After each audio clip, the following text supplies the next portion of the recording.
The handcuffs clicked shut around Judge Samuel Morrison's wrists with a sound that echoed through Memorial Park like a gunshot. 3 patrol cars, lights blazing red and blue against the twilight sky. Officer Rodriguez's knee pressed into his spine, grinding him into the grass where children had played hours before.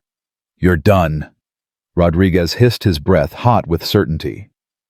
But when Samuel lifted his head, mud streaking his face, his eyes held something that made Rodriguez's hand tremble recognition. "I know who you are," Samuel whispered. "I've always known." The real story. It started 10 years earlier in this exact spot with another black teenager who didn't survive the night, or so Rodriguez thought.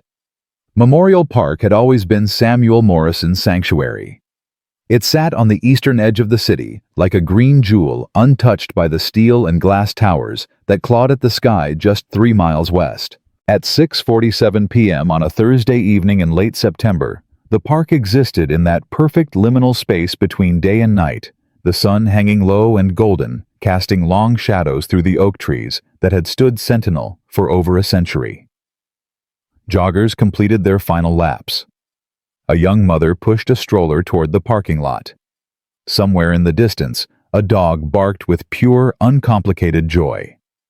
Samuel sat alone on a weathered bench near the pond, a stack of legal briefs balanced on his lap. At 43, he carried himself with the quiet dignity of a man who had fought for every inch of respect the world had grudgingly given him. His salt and pepper hair was cut close, his gray suit impeccable despite the day's heat. Gold-rimmed glasses perched on his nose as he reviewed a case file, his pen moving in precise strokes across the margins. To anyone passing by, he was just another professional, stealing a moment of peace before heading home. No one knew that Judge Samuel Morrison presided over the federal district court's most sensitive cases. No one recognized him without his robes. And that's exactly how he preferred it. In this park, on this bench, he wasn't Your Honor or Judge Morrison. He was just Samuel, a man who liked watching the ducks glide across the pond's surface, who found clarity in the rustle of leaves, who came here to think. He had been coming to this park for 26 years, ever since he was 17. The first patrol car appeared at 6:52 p.m. Samuel noticed it immediately, not because he was paranoid, but because he had trained himself to notice everything. The black and white cruiser rolled slowly along the park's access road, its movements deliberate, predatory. The engine's rumble disturbed a group of sparrows pecking at the grass. They scattered skyward in a burst of wings and panic. Samuel's pen paused mid-stroke. The cruiser stopped about 50 yards away. The driver's side door opened, and Officer Marcus Rodriguez stepped out with the casual confidence of a man who owned every space he entered. 6'2", broad-shouldered, with a jawline that looked carved from granite, and eyes the color of winter steel. His uniform was crisp, his badge gleaming. Everything about him screamed authority, competence, the thin blue line between order and chaos. Everything except the way his gaze locked onto Samuel with laser focus. Samuel felt it like a physical touch, that assessment, that calculation. He'd felt it 1,000 times before.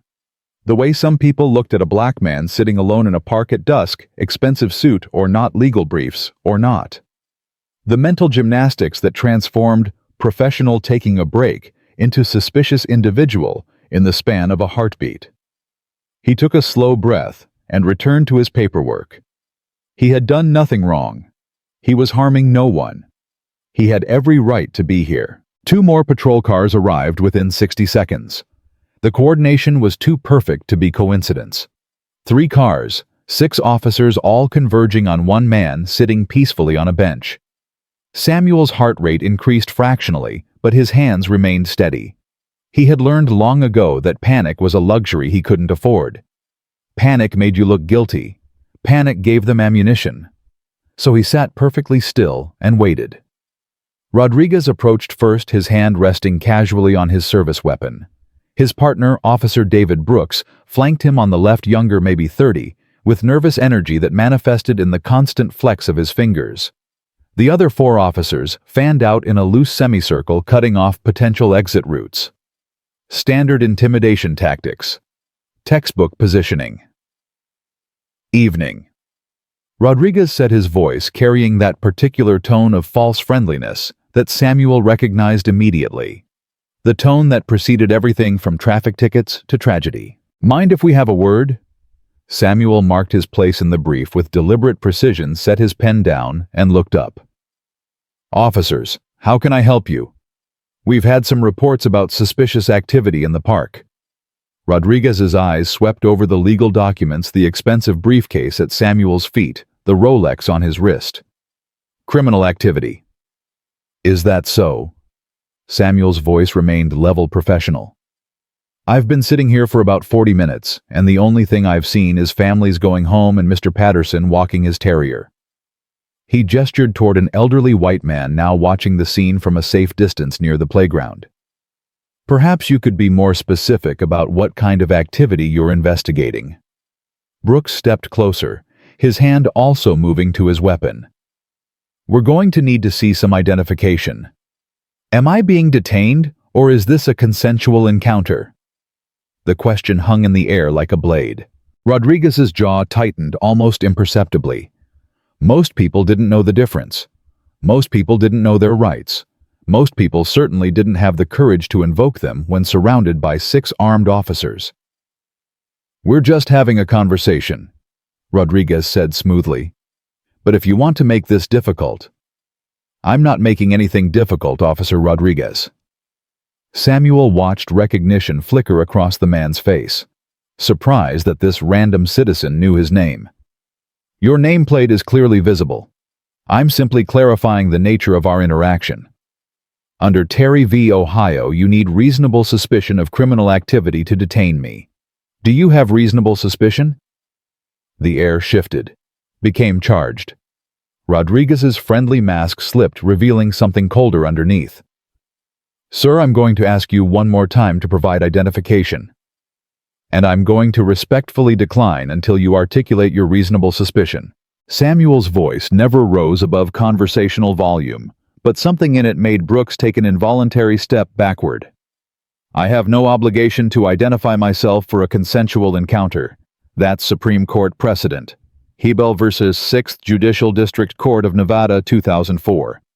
Unless, of course, this isn't consensual anymore. Rodriguez's hand tightened on his weapon. Stand up. Officer Rodriguez. I said stand up. The shout shattered the park's tranquility. The mother with the stroller froze. Mr. Patterson pulled out his phone. You're being detained for investigation of narcotics possession and distribution. Samuel's blood went cold, but his expression never changed. That's a very serious accusation. What evidence do you have to support that claim? We've received multiple reports of a black male fitting your description selling drugs in this park. Brooks circled behind the bench, cutting off any retreat. That gives us all the reasonable suspicion we need. Multiple reports. Samuel's mind raced through the implications. From whom? What specific description? What time? What location in the park? Each question was a scalpel, precise and cutting. Because I'm happy to review those reports with you. In fact, I'd be very interested to see the documentation given that I've been in continuous view of that security camera. He nodded toward the light pole 15 feet away, since 6:10 p.m. Rodriguez's face flushed. Stop talking and stand up, or we'll make you stand up. The threat was explicit now. No more pretense. Samuel gathered his papers with infuriating calm, stacked them neatly, and placed them in his briefcase. Then he stood, hands visible, movements slow and deliberate.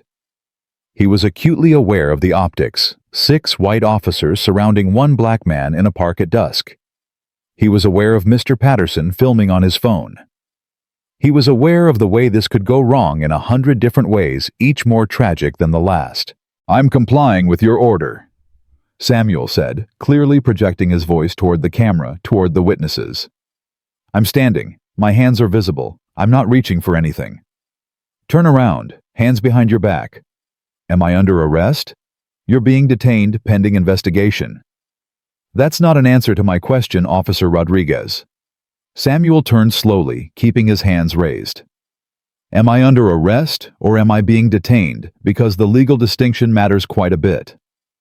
Rodriguez grabbed Samuel's right arm and wrenched it down behind his back with unnecessary force. Samuel's shoulder joint screamed in protest, but he bit back the cry of pain. Showing pain was showing weakness. Showing weakness gave them permission. "You're under arrest," Rodriguez snarled into Samuel's ear, close enough that Samuel could smell coffee and menthol cigarettes on his breath, "for resisting arrest, obstruction of justice, and possession of controlled substances with intent to distribute." The handcuffs clicked shut. Too tight. Deliberately tight.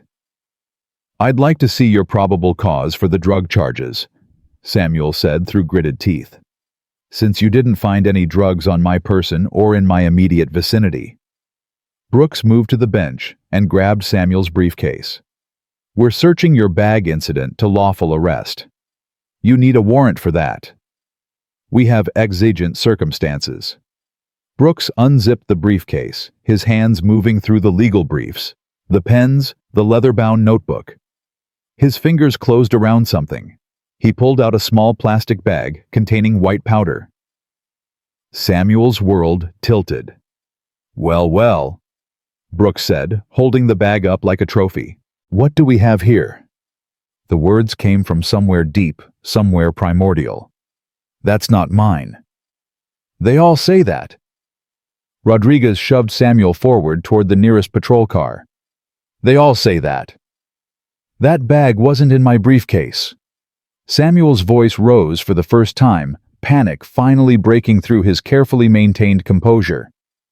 "I've never seen it before. You planted it." "Are you accusing us of planting evidence?" Rodriguez's voice dripped with mock offense. "That's a very serious accusation, Mr."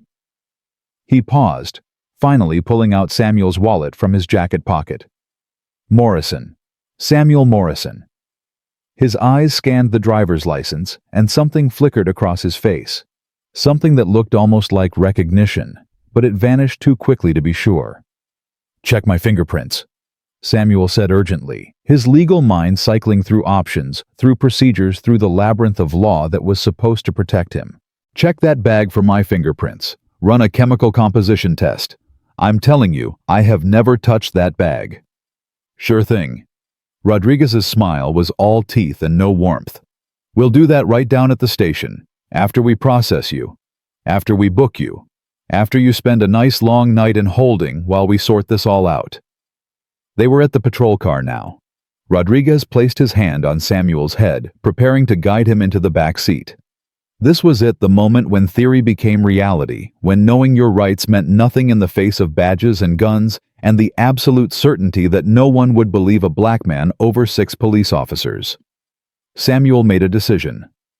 "Officer Rodriguez," he said quietly, "I need you to listen very carefully to what I'm about to say. I'm done listening to you. You have a 17-year-old daughter named Melissa." Samuel's words cut through Rodriguez's dismissal like a knife through silk. "She attends Riverside High School.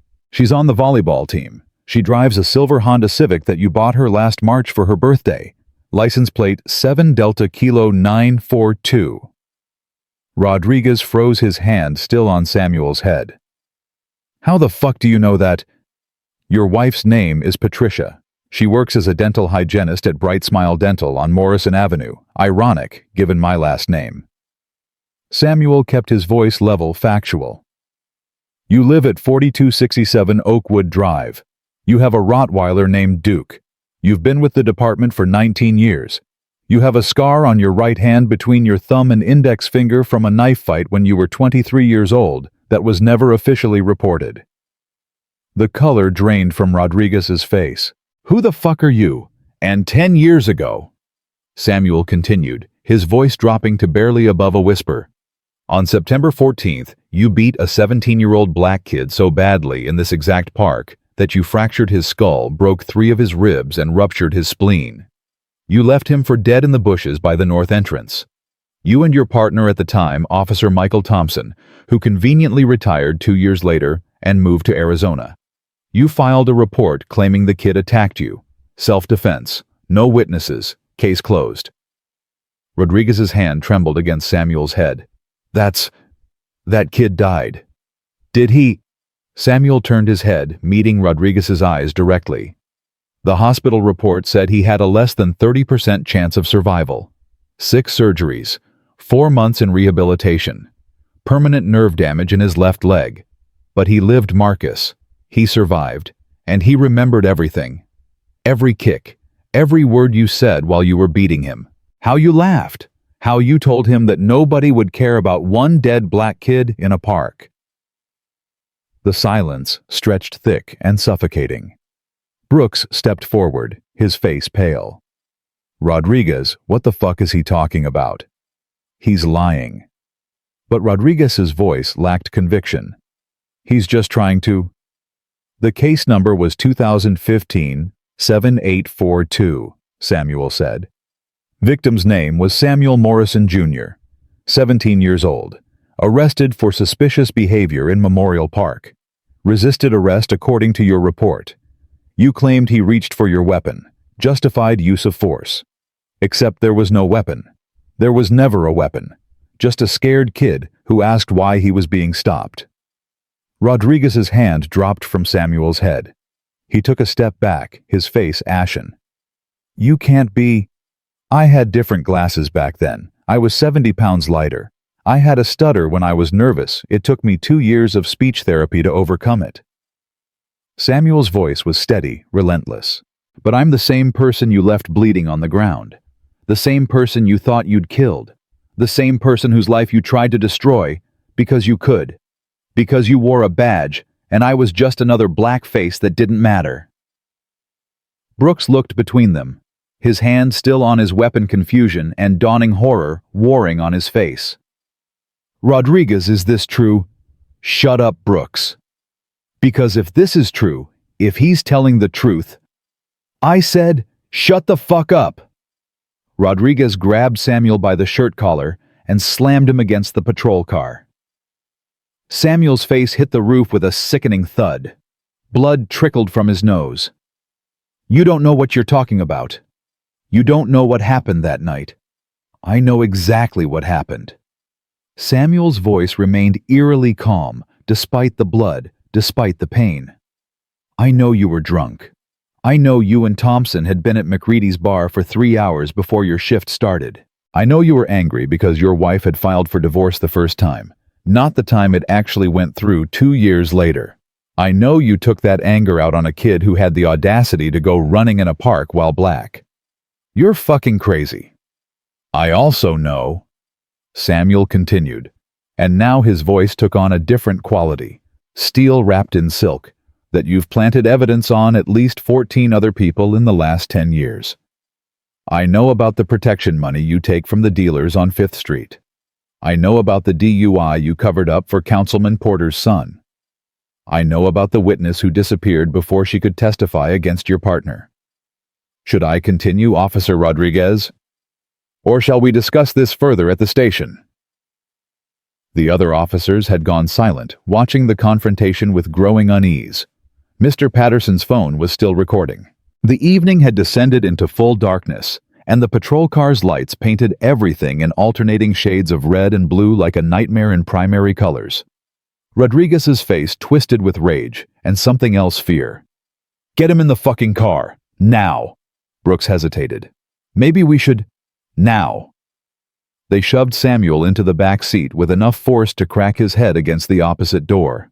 The world spun, went gray at the edges. Through the haze of pain, Samuel heard Rodriguez's voice low and venomous. I don't know who you think you are, or what you think you know, but you just made the biggest mistake of your life. By the time we're done with you, you'll wish you had died that night. The door slammed shut. Inside the patrol car, Samuel closed his eyes and let his head fall back against the seat. Blood from his nose dripped onto his shirt, ruining the expensive fabric. His shoulder throbbed where Rodriguez had wrenched his arm. His wrists ached under the too tight handcuffs. Every breath sent sharp pains through his ribs. But beneath the pain, beneath the fear, something else burned purpose. He had waited 10 years for this moment. 10 years of law school, of clawing his way up through the system, of becoming the thing he'd needed when he was 17 years old and bleeding on the ground. Someone who couldn't be ignored, couldn't be dismissed, couldn't be disappeared. Judge Samuel Morrison, Federal District Court, Eastern Division. Rodriguez didn't know it yet, but he'd just arrested the one person in the entire city who had the power, the knowledge, and the motivation to destroy him. The patrol car pulled away from Memorial Park, leaving behind the pond, the oak trees, the bench where Samuel's briefcase still sat, forgotten in the chaos. Mr. Patterson stood alone in the gathering dark, his phone still recording, his hands shaking as he dialed 911 to report what he'd just witnessed. In the car ahead, Rodriguez gripped the steering wheel so hard his knuckles went white. Brooks sat in the passenger seat, staring straight ahead, his face troubled. "That guy," Brooks said finally.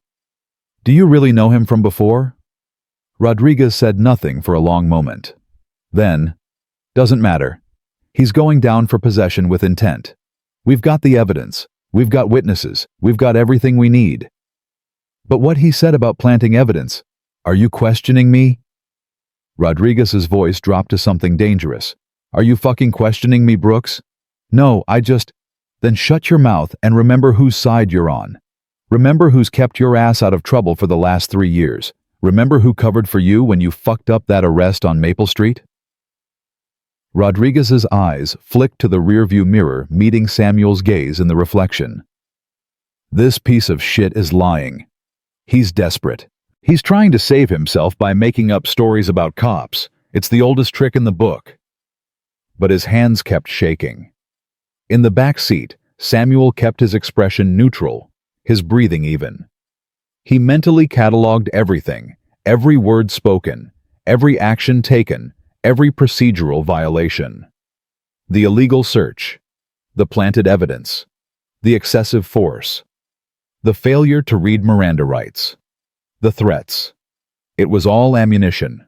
And in 48 hours, he would be standing in a courtroom where Rodriguez and Brooks would be the defendants, where their corruption trial was scheduled to begin, where Samuel Morrison would walk in, not as a victim or a suspect, but as the federal judge presiding over the case that would determine their fates.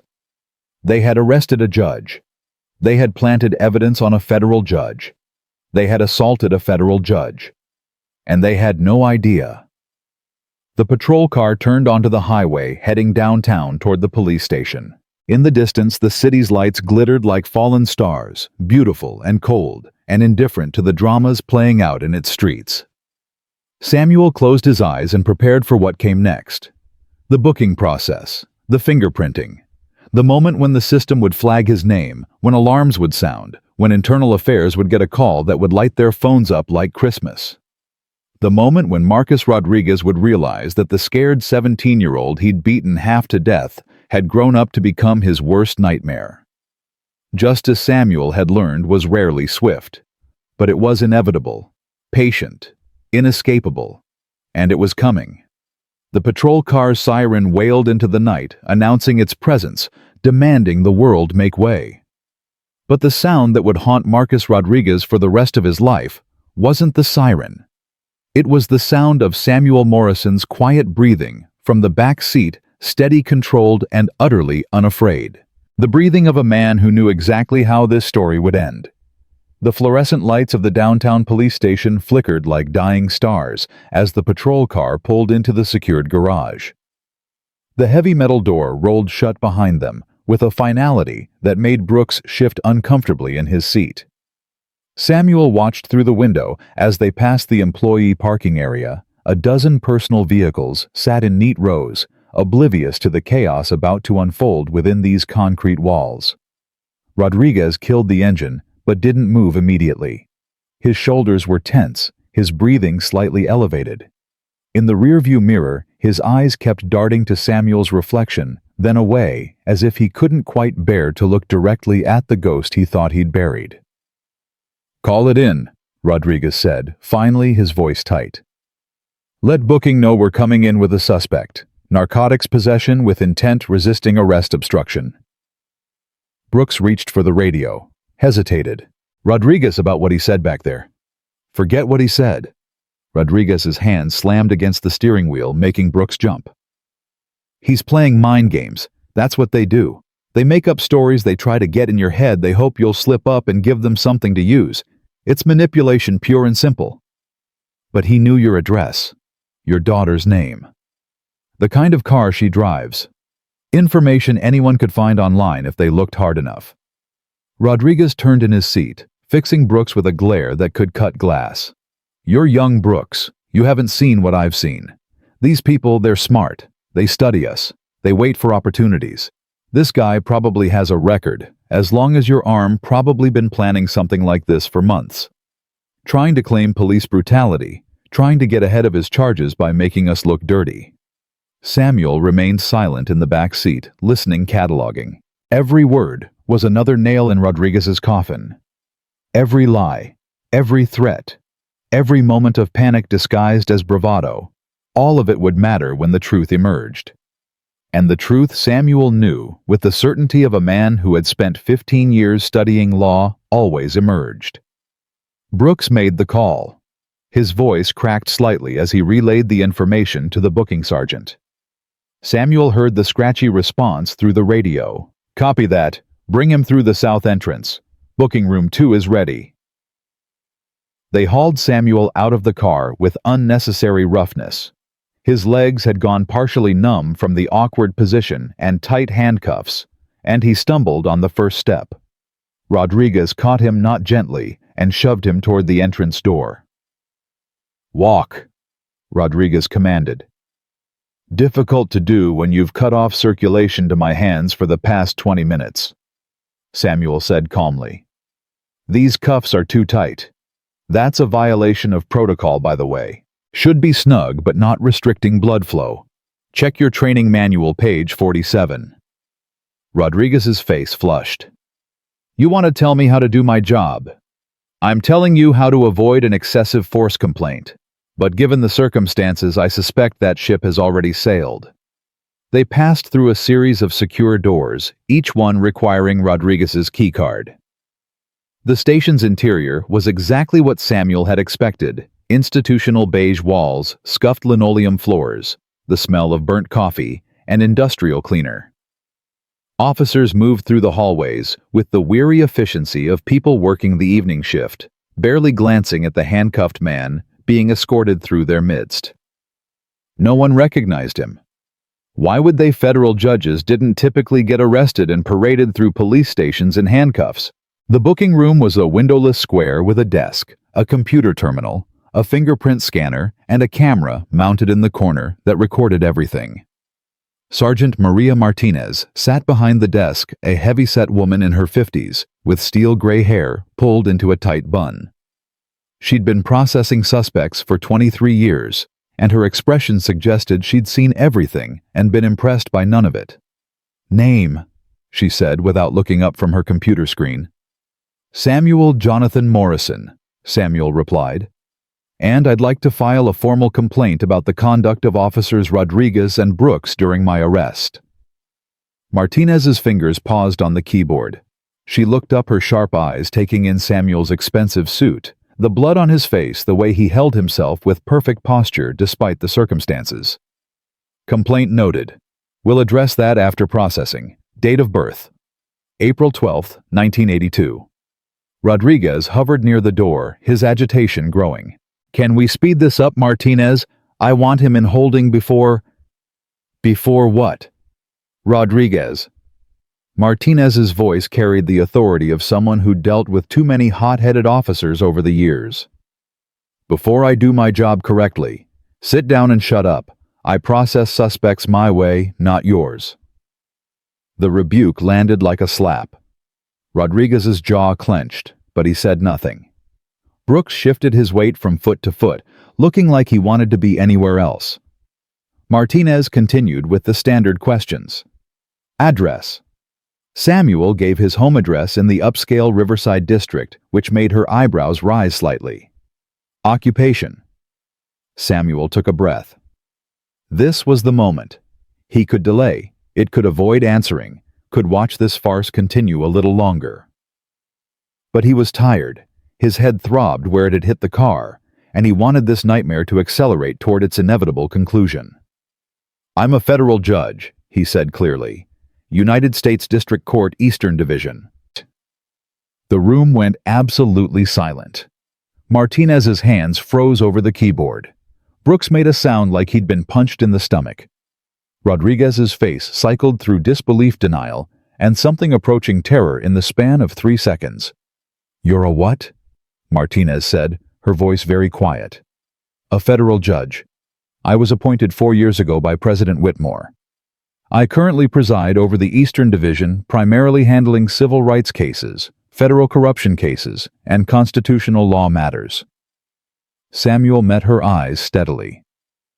"You can verify this quite easily. My identification is in my wallet, which Officer Rodriguez confiscated. I also have my federal court credentials in my briefcase, which they left in Memorial Park along with approximately $8,000 worth of case files." Martinez stood slowly, her chair scraping against the floor. "Rodriguez tell me this is some kind of joke." "He's lying," Rodriguez said, but his voice lacked conviction. "He's a drug dealer trying to—" "My fingerprints are in the federal database," Samuel continued. "My credentials are verified through the Department of Justice. I have a federal security clearance, and in approximately 90 seconds when you scan my fingerprints into your system, alarms are going to go off. That will bring Internal Affairs, the FBI, and probably the U.S. Marshals down on this station like the wrath of God." Martinez grabbed the phone on her desk. "I'm calling the captain." "Don't." Rodriguez lunged forward, reaching for the phone. "Don't call anyone until we figure out what's happening here." "Get your hand off my desk, Rodriguez, or I'll break your fingers." Martinez's voice was pure ice. "I've been doing this job since before you were out of diapers, and I know when something is wrong. This—" She gestured at Samuel, at the blood on his face, at the too tight handcuffs. "This is so far beyond wrong that I don't even have words for it." She dialed. Samuel heard the faint ringing through the receiver, then a gruff male voice. "Captain Harrison?" "Sir, we have a situation in booking room 2. I need you down here immediately." "What kind of situation, Martinez?" "The kind where we may have just arrested a federal judge." The silence on the other end of the line stretched for 3 full seconds. Then, "Don't move. Don't do anything. I'm on my way." Martinez hung up and turned to Samuel. "Do you need medical attention?" "My nose may be broken. My shoulder was injured when Officer Rodriguez twisted my arm behind my back with excessive force. I likely have a concussion from when they slammed my head into the patrol car. But I'll survive. I've survived worse from Officer Rodriguez before." "What the hell is that supposed to mean?" Brooks finally found his voice, though it came out as barely more than a whisper. Samuel turned to look at him fully for the first time. Brooks was young, maybe 30 at most, with the kind of face that probably looked friendly when he wasn't terrified. A wedding ring on his left hand. Probably a nice guy who'd gotten in over his head, partnered with the wrong cop, made compromises that seemed small at the time, but that accumulated into something monstrous. "It means," Samuel said quietly, "that Officer Rodriguez and I have a history. A history he thought was buried. A history that's about to become very, very relevant." The door burst open. Captain Robert Harrison was a tall black man in his late 50s, his uniform crisp despite the late hour. He'd risen through the ranks the hard way, surviving 3 different attempts to force him out, earning respect through sheer competence and an absolute refusal to tolerate corruption in his precinct. His eyes swept the room, took in the scene, and his expression darkened. "Someone want to tell me what the fuck is going on?" Rodriguez stepped forward. "Captain, we arrested a suspect in Memorial Park for narcotics possession and distribution. He's been making wild accusations claiming to be a federal judge trying to intimidate us into—" "Shut up, Rodriguez." Harrison moved to Samuel, studying his face with the careful attention of a man who'd learned to spot lies. "What's your name, sir?" "Samuel Jonathan Morrison. I'm a federal judge with the United States District Court, Eastern Division. I was sitting in Memorial Park reviewing case files when Officers Rodriguez, Brooks, and 4 others surrounded me without cause, demanded identification, without reasonable suspicion, conducted an illegal search of my briefcase, and planted narcotics in my possession.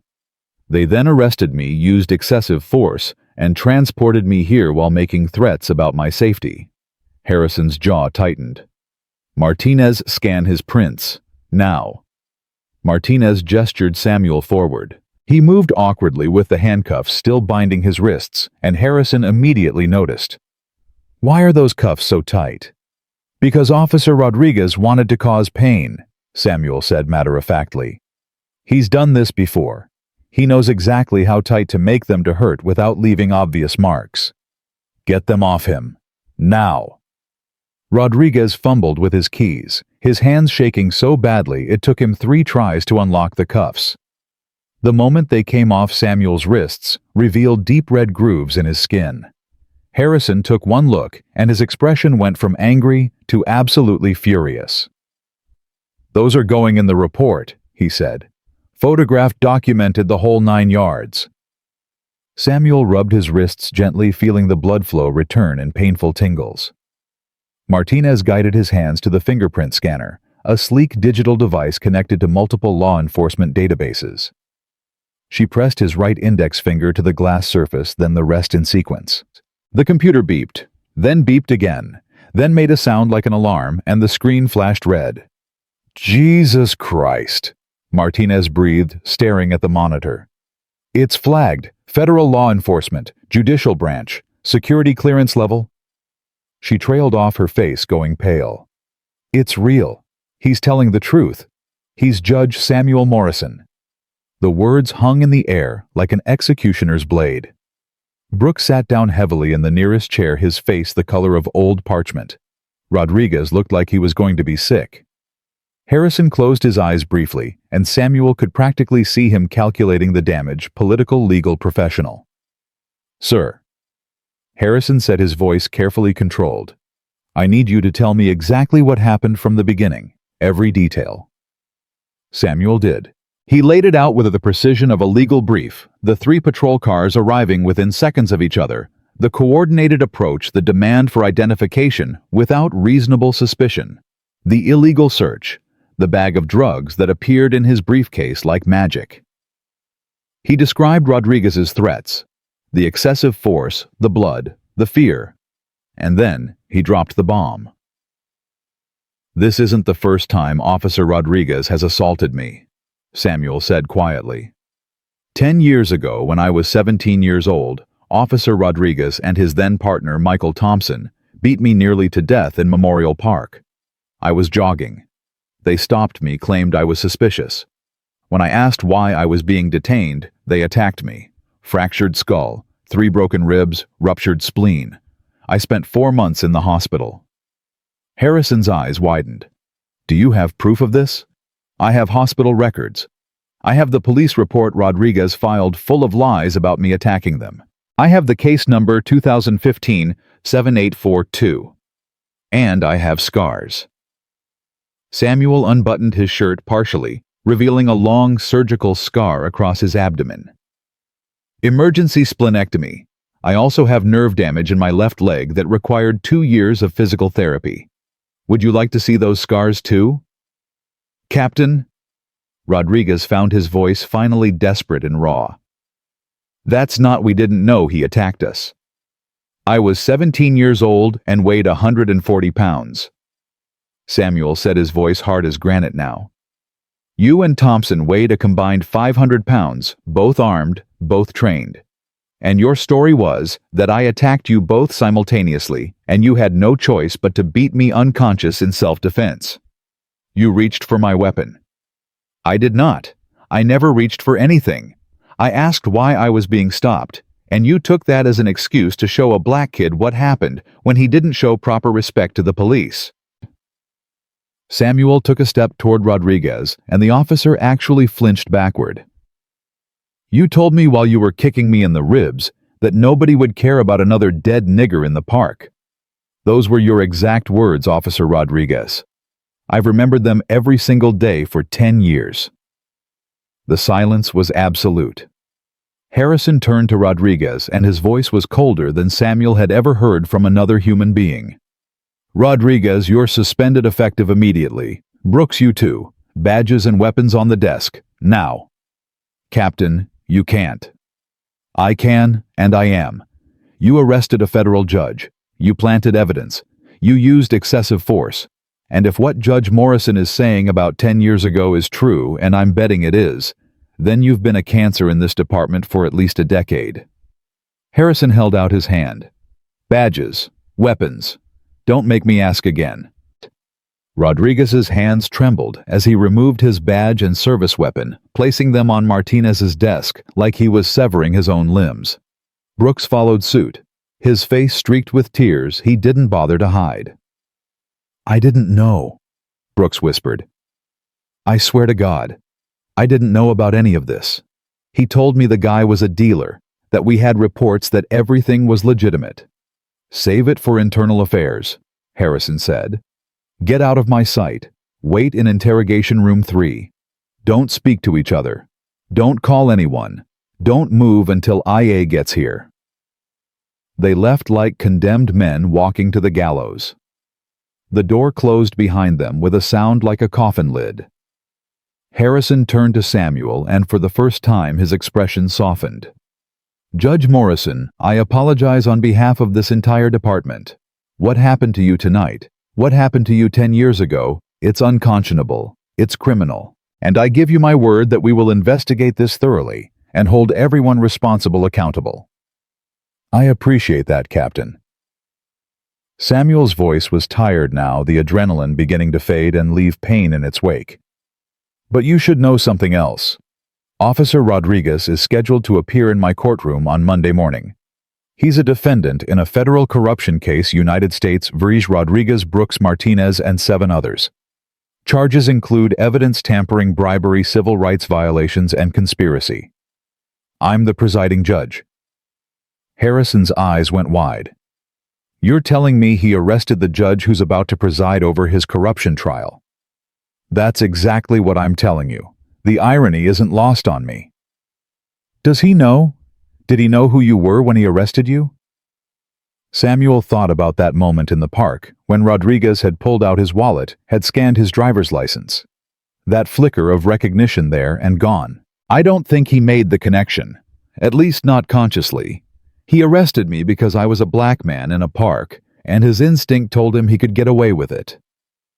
The fact that I'm also the judge on his case, that's what my grandmother would have called divine intervention. A knock at the door interrupted them. A thin man in a suit entered without waiting for permission, Detective James Wong, Internal Affairs, his expression grim. Behind him came another officer, younger, with a digital camera. Captain Harrison. Wong said, his voice clipped and professional.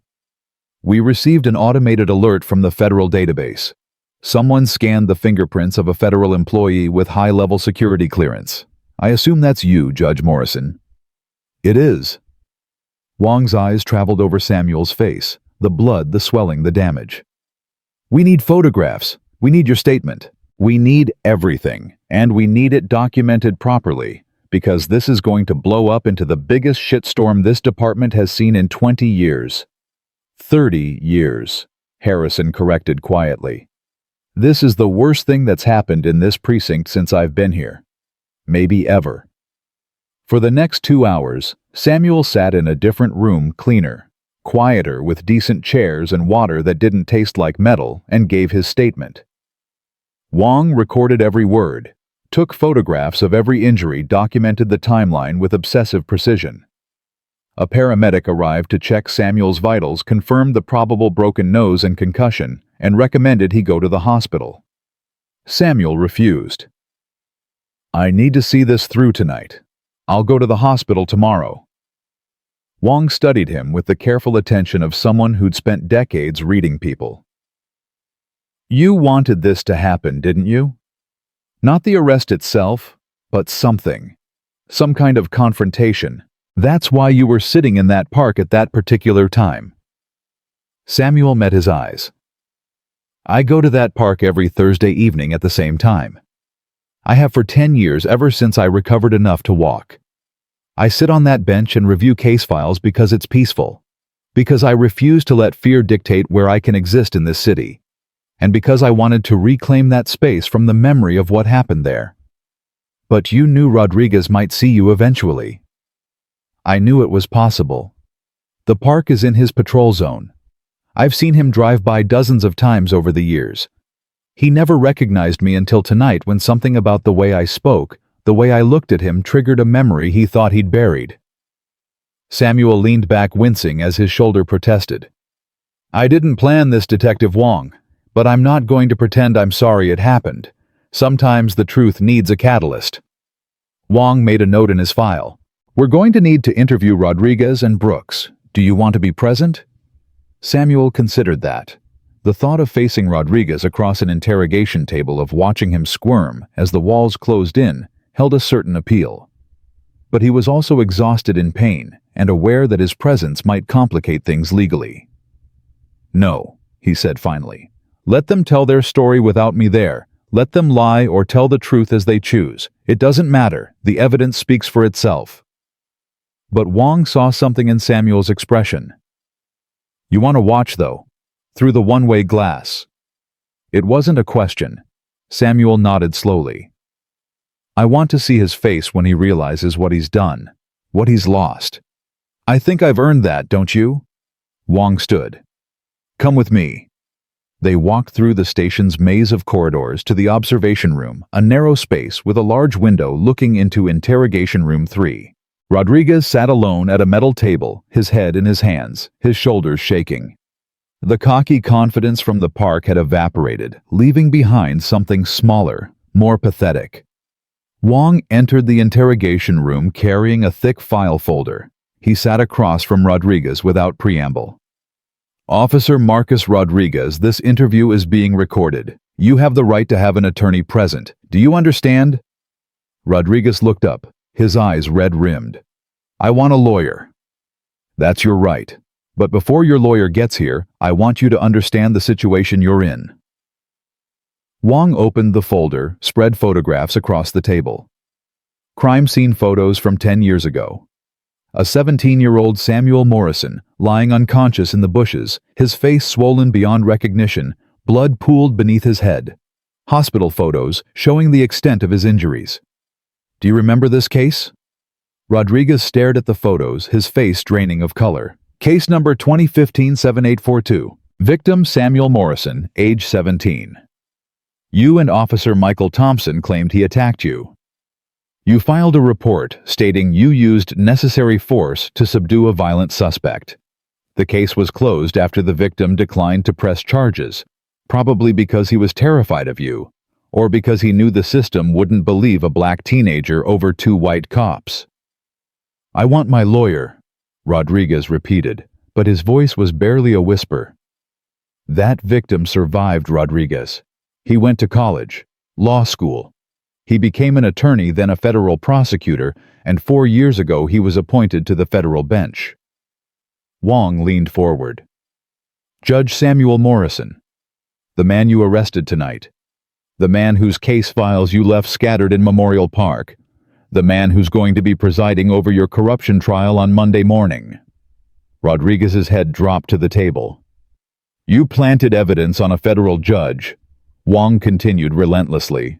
You used excessive force on a federal judge. You threatened a federal judge. And you did all of this while you're awaiting trial for corruption charges that could send you to prison for 15 years. He paused, letting that sink in. Even with a lawyer, Rodriguez, even with the best defense money can buy, you're done. Your career is over. Your freedom is over. Everything you've built, every relationship you've corrupted, every law you've broken, it's all coming out now. Through the glass, Samuel watched Rodriguez break. It wasn't dramatic. No shouting, no denials, no desperate protests. Just a slow collapse like a building whose foundation had finally given way. The man who had beaten a teenager half to death and felt no remorse, who had planted evidence and taken bribes and used his badge as a weapon for nearly 2 decades, simply crumbled under the weight of consequences he'd always believed would never come. Captain Harrison appeared beside Samuel in the observation room. How are you holding up? I thought I'd feel satisfaction, Samuel said quietly. watching him realize what he's done. But mostly I just feel tired. That's because you're a better person than he is, than he's ever been. Harrison crossed his arms, his expression troubled. The FBI is sending agents. The U.S. Marshals are coordinating with our security. The district attorney wants a statement. The media is going to get wind of this by morning, and when they do, it's going to be a feeding frenzy. Let them come.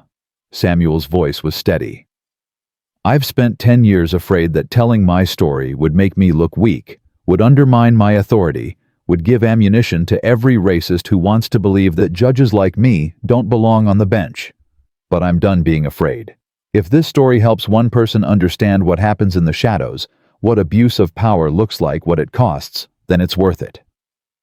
Harrison nodded slowly. For what it's worth. Judge Morrison, I'm glad you survived. I'm glad you became who you are. And I'm sorry, deeply sorry, that my department failed you. Twice. They stood together in silence, watching as Wong continued the interview as Rodriguez's lawyer finally arrived and shut down all questioning as the machinery of justice, slow, imperfect, but inexorable, began to turn. Somewhere in the building, Brooks was giving his own statement, crying, as he confessed to 3 years of looking the other way, of following Rodriguez's lead, of being complicit in crimes he'd told himself weren't really that bad.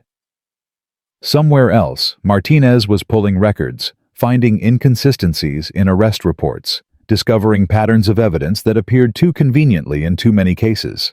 And in Memorial Park, under the oak trees where Samuel had almost died, and then later reclaimed as his sanctuary, crime scene technicians were carefully collecting his briefcase, his case files, his scattered papers, treating them with the reverence due to federal evidence in what was already being classified as a civil rights violation of the highest order.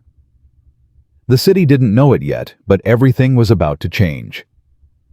The arrest of Judge Samuel Morrison would trigger investigations into dozens of cases, expose corruption that ran deeper than anyone suspected, and force a reckoning that had been decades in the making. But in that moment in the observation room, watching the man who'd tried to kill him face the consequences of his actions, Samuel felt something he hadn't allowed himself to feel in 10 years. Hope.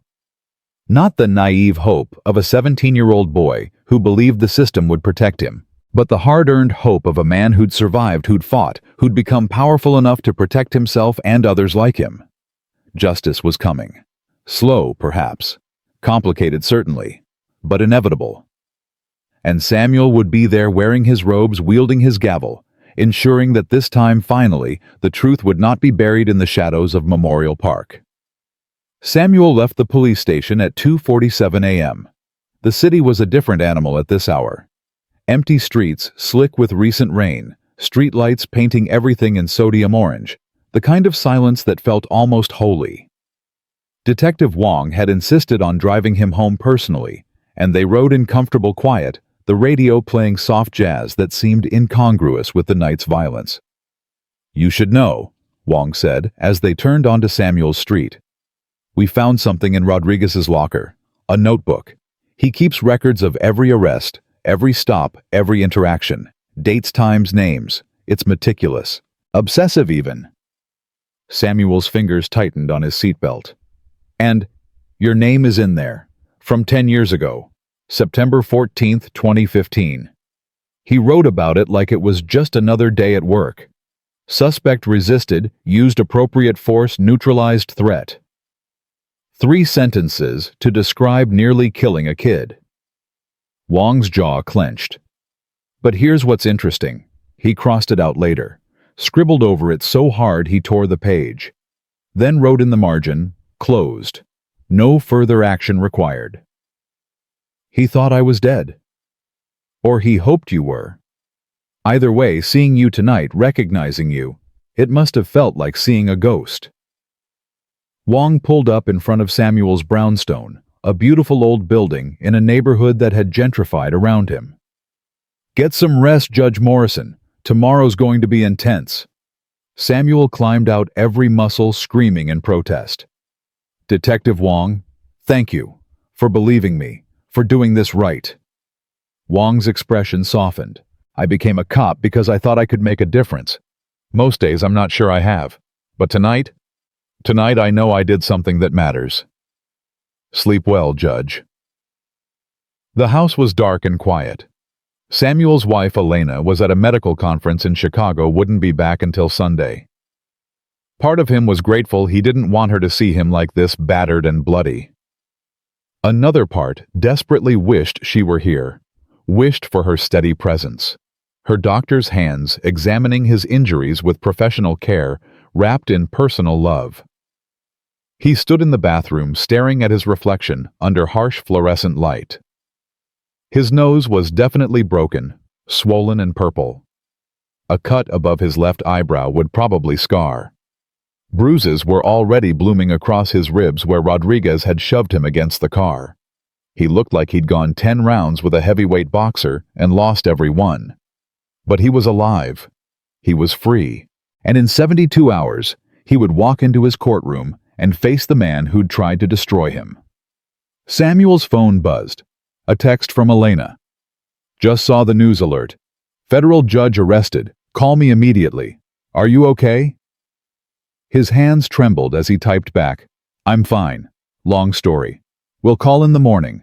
I love you. Her response was instant. Samuel, Jonathan Morrison, you call me right now, or I'm on the next flight home. He smiled despite the pain and dialed. Elena answered before the first ring finished. What the hell happened? The news is saying a federal judge was arrested for drug possession, then released, and now there's talk of a massive corruption investigation. Samuel, are you the judge? I'm the judge. He sank onto the edge of their bed, suddenly exhausted beyond measure. I was sitting in Memorial Park. Rodriguez saw me. He arrested me. He planted drugs on me. And then they scanned my fingerprints, and the whole thing exploded. The silence on the other end stretched for 3 heartbeats. Then Elena's voice, very quiet, very controlled. Rodriguez. Marcus Rodriguez. The one from... Yes. The one who nearly killed you. The same. And he's the defendant in your corruption trial. Monday morning, 9 a.m. Elena let out a string of Spanish curses that would have made her grandmother faint. Dios mío, Samuel. You could have died. Again. He could have killed you and called it resisting arrest and gotten away with it. But he didn't.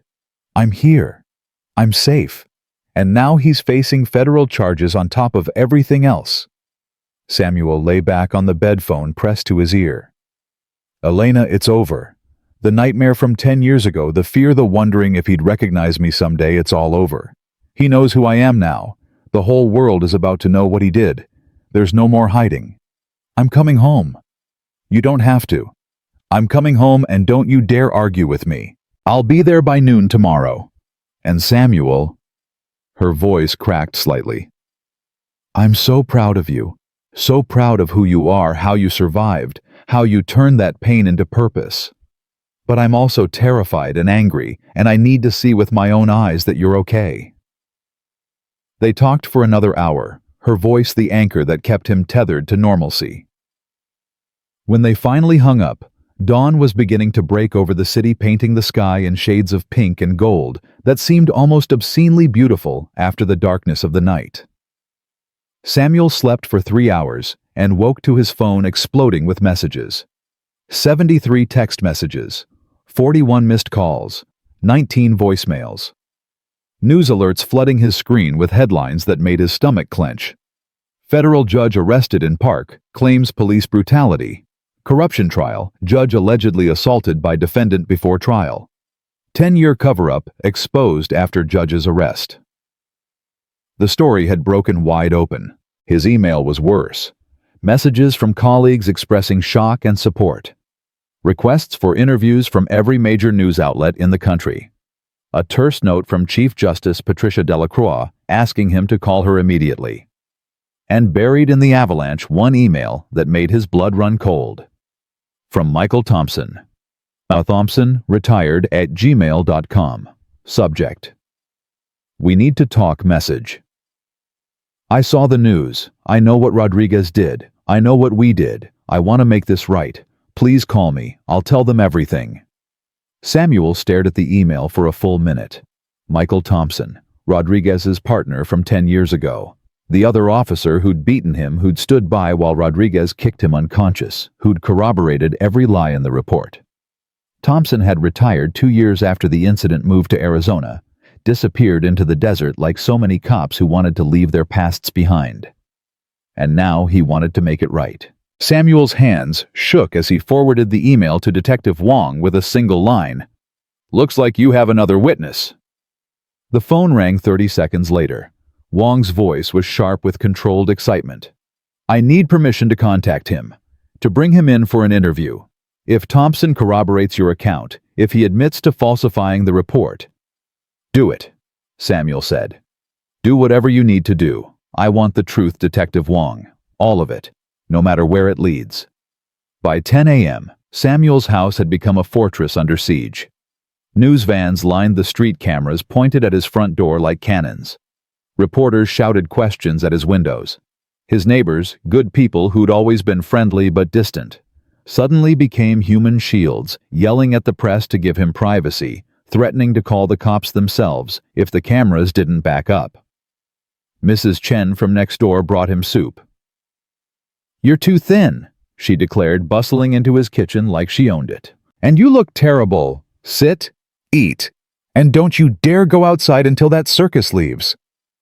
Samuel obeyed, too tired to argue. The soup was delicious, rich with ginger and garlic and love. Detective Wong arrived at 11:30 with Officer Santos, a young patrolman Samuel vaguely remembered seeing at the station. Santos looked nervous, his hands fidgeting with his badge, his eyes not quite meeting Samuel's. "Officer Santos has information about the arrest," Wong said carefully. "Information that's going to significantly impact the case against Rodriguez and Brooks." Samuel set down his soup spoon. "I'm listening." Santos swallowed hard. "I was one of the officers who responded to Memorial Park last night.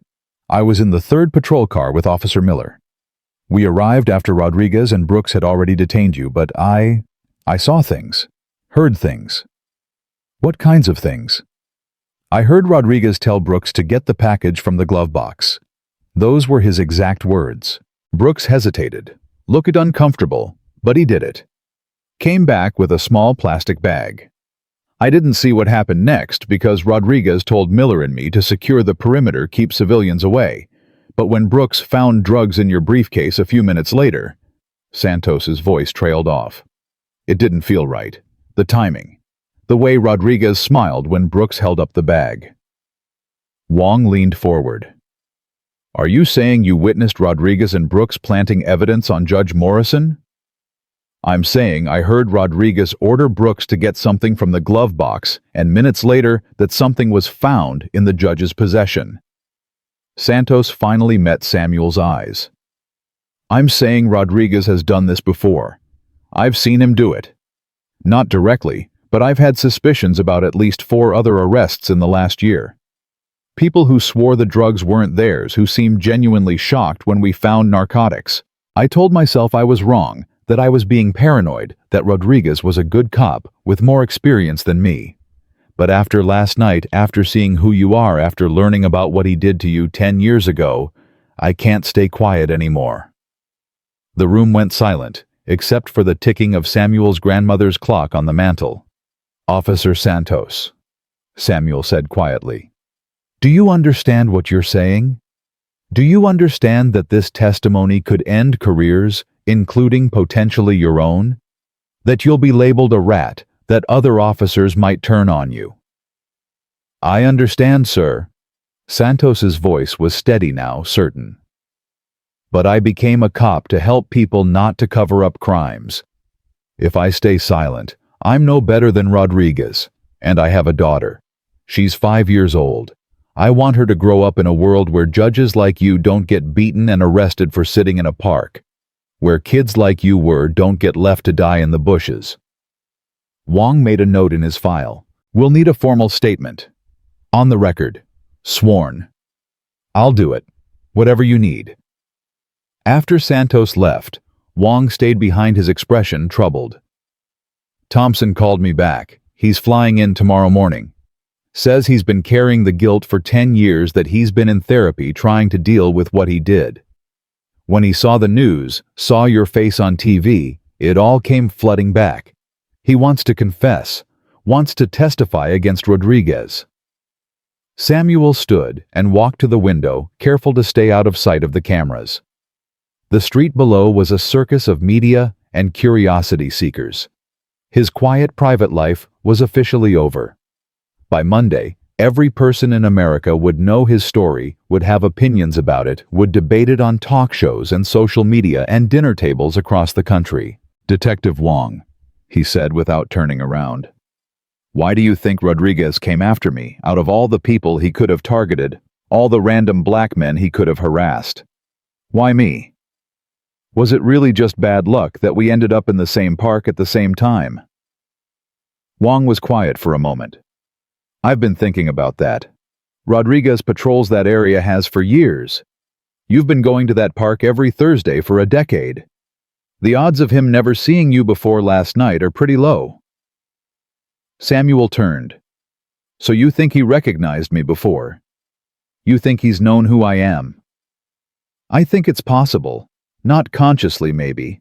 But some part of him remembered you saw you on that bench week after week and it gnawed at him. A reminder of what he'd done. Of the kid who didn't stay dead." Wong stood gathering his files. "And when you made federal judge 4 years ago, when your appointment was all over the news, when your photo was in every paper, some part of him must have made the connection. Maybe not fully. Maybe not admitting it to himself. But it was there, festering. So last night he saw you, and something snapped. Maybe it was the way you looked at him. Maybe it was the confidence in your voice. Maybe it was just that he'd been drinking. We found alcohol in his system during processing.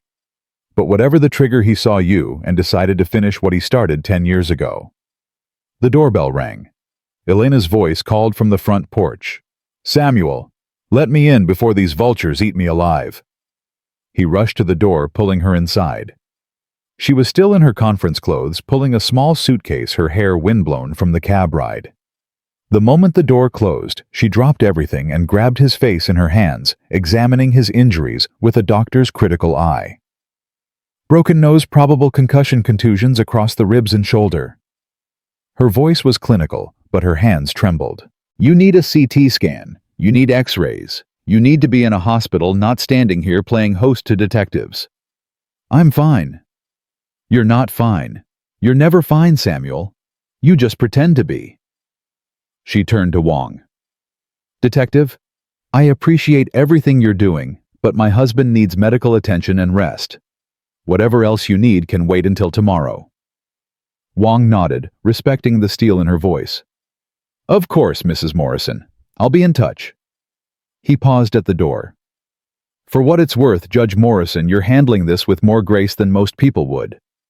You should be angry, screaming, breaking things. But you're just steady. Like this is just another case to you." Samuel met his eyes. "This stopped being about anger a long time ago, Detective.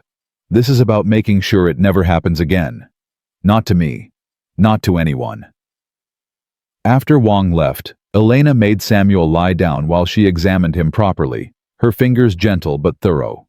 She'd been an emergency room physician before switching to pediatrics, and her diagnostic skills were razor sharp.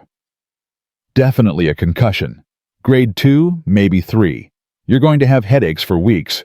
The nose will heal crooked unless we set it properly. I can do that now if you want, or we can wait for an ENT specialist." She pressed carefully along his ribs. 2 cracked ribs, maybe 3. You're lucky they didn't puncture a lung." "Lucky," Samuel repeated. "Yes, very lucky." She heard the edge in his voice and stopped, sitting beside him on the bed. "Talk to me. Really talk to me. Not the calm judge voice, not the everything is under control voice. Tell me how you really feel." And finally, with his wife's hand in his, in the safety of his own home, with the door locked against the world, Samuel let the mask slip. "I'm terrified. Not of Rodriguez, he can't hurt me anymore. But of Monday, Of walking into that courtroom and looking at him from the bench instead of from the defendant's table. Of being strong enough, impartial enough to give him a fair trial when all I want is to watch him pay for everything he's done. You don't have to preside over the trial, Elena said gently. You could recuse yourself. No one would blame you. The conflict of interest is obvious. But that's exactly what he'd want. For me to step aside to let someone else decide his fate. To win by making me too afraid or too compromised to face him. Samuel's fingers tightened around hers. I won't give him that satisfaction. I won't let him take the bench away from me the way he tried to take my life. Elena was quiet for a long moment. Then we face it together. I'll be in that courtroom, front row. And if you need to look at me to remember why you're doing this, why justice matters more than revenge, I'll be there. The rest of Friday passed in a blur of phone calls and statements. Chief Justice Delacroix called personally expressing outrage at what had happened and offering full support from the federal court system. The FBI sent 2 agents to take Samuel's statement, their questions precise and unforgiving. The U.S. Marshals assigned protective detail to his house until after the trial, 2 stone-faced agents who took positions outside and radiated an aura of "don't even think about it." By Saturday morning, the media storm had reached Category 5 status. Every news outlet in the country was running the story. Legal analysts debated whether Samuel should recuse himself. Civil rights leaders were calling for a complete investigation of the police department. Rodriguez's lawyer was already making noise about his client's rights being violated by pretrial publicity, and Michael Thompson landed at the airport at 8:47 a.m. Detective Wong picked him up personally and brought him straight to the station. Samuel wasn't there. Wong had insisted he stay away, maintain distance, let the investigation proceed without any appearance of impropriety. But Wong called him with updates every few hours. Thompson's a mess, Wong said that afternoon. Crying, shaking. Says he hasn't slept through the night in 10 years. The guilt has been eating him alive. What's he saying about that night? Everything. He's telling us everything. How they'd been drinking. How Rodriguez was angry about his divorce, looking for someone to take it out on. How you were just there, running in the park, wearing headphones, completely oblivious. Rodriguez told him it would be easy. Just a quick stop, teach some punk a lesson about respect. Thompson says he went along because Rodriguez was his partner, his friend, and you didn't say no to Rodriguez. Samuel's hand tightened on the phone. And the beating. He says Rodriguez threw the first punch. You went down immediately. You were just a kid. You didn't know how to fight. But Rodriguez didn't stop. Kept hitting you even after you were unconscious. Thompson says he tried to pull Rodriguez off, but Rodriguez shoved him away. Said the kid needed to learn. By the time it was over, you weren't moving. Weren't breathing regularly. Thompson wanted to call an ambulance, but Rodriguez said no. Said they'd just done what they had to do, and if the kid died, well, that was natural selection. Samuel's vision blurred. Hearing it described, hearing the casual cruelty laid out in stark detail made something crack inside his chest. They left you there. Wong continued, his voice thick with disgust. Just walked away. Thompson says he went back an hour later planning to call 911 anonymously, but you were gone. Someone had found you, called for help. He thought you'd died anyway. Never checked, never followed up. Just lived with the assumption that he'd helped kill a kid and gotten away with it. And now he wants redemption. He wants to testify. Says he'll say everything under oath, take whatever punishment comes. He's got the original notes he made that night before Rodriguez told him what to write in the official report. Detailed descriptions of what really happened. He's kept them all these years like evidence against himself. Samuel stood and walked to his study, to the wall where his law degree hung beside his judicial appointment certificate. Beside those in a simple frame was a newspaper clipping from 10 years ago. Teen critically injured in park incident. His younger self stared out from the grainy photo, unrecognizable now behind the swelling and bandages. Use him, Samuel said. Use everything he gives you. I want Rodriguez to know that even his partner couldn't live with what they did. I want him to understand that some things can't be buried, can't be forgotten, can't be escaped. Sunday arrived with rain that matched Samuel's mood, gray, relentless, heavy. Elena made him rest, forced him to eat, kept the world at bay while his body tried to heal. The media had set up permanent camp outside, but the marshals kept them at a respectful distance. At 3 p.m., Wong called with news that changed everything. "We found something in Rodriguez's house. Executed a search warrant this morning based on Santos's testimony and Thompson's statement. Judge Morrison, he's been collecting information on you for 4 years, since you were appointed to the bench. He's got newspaper clippings about your cases, photos of you entering the courthouse, notes about your schedule. There's a whole file dedicated to tracking your movements." Samuel felt ice flood his veins. "He's been stalking me." "It looks that way. And there's more. We found similar files on other people. Other black men he arrested, other cases where evidence was questionable. It's like he kept trophies. Proof of what he'd gotten away with. But your file is different. Obsessive. Pages and pages of notes. Speculation about whether you knew who he was, whether you'd recognized him. There's an entry from 3 months ago where he writes, "Saw him in the park again. Thursday, 6:30 p.m. Same bench, same suit. Does he know? Is he waiting for me?" My God. He knew Judge Morrison. On some level, he absolutely knew you were the kid from 10 years ago. And instead of feeling remorse, instead of turning himself in, he watched you, studied you. And last Thursday, something made him decide to act. Samuel sank into his chair, the room spinning slightly. Elena appeared at his side immediately, her hand on his shoulder. "There's one more thing," Wong said, and his voice carried a note of grim satisfaction. "We pulled Rodriguez's phone records. On Thursday afternoon, 3 hours before your arrest, he received a call from an unknown number. The call lasted 7 minutes. We're working on tracing it, but the timing is suspicious. Very suspicious." "You think someone told him I'd be in the park?" "I think someone might have encouraged him to finally deal with his problem. But we need more evidence before we can say for certain." After Wong hung up, Samuel sat in silence, processing the implications. Rodriguez hadn't just randomly encountered him in Memorial Park. This had been building for years, a pressure cooker of guilt and fear and rage, until finally the lid blew off. And tomorrow, they would face each other in court. Elena knelt beside his chair. "You can still recuse yourself. No one would blame you. This is beyond a conflict of interest. This is personal, dangerous, potentially traumatic." "I know." Samuel took her hand. "But I'm not stepping down. That courtroom is my domain, my power. The place where I can finally show him that the scared kid he left bleeding in the bushes became the judge who decides his fate. Not for revenge, Elena, for justice.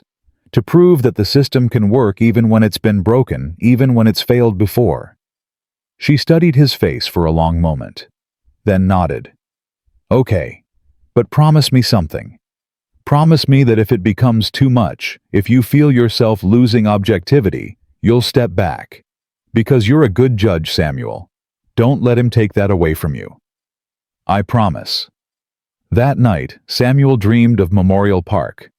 But in the dream, he wasn't 17 and terrified.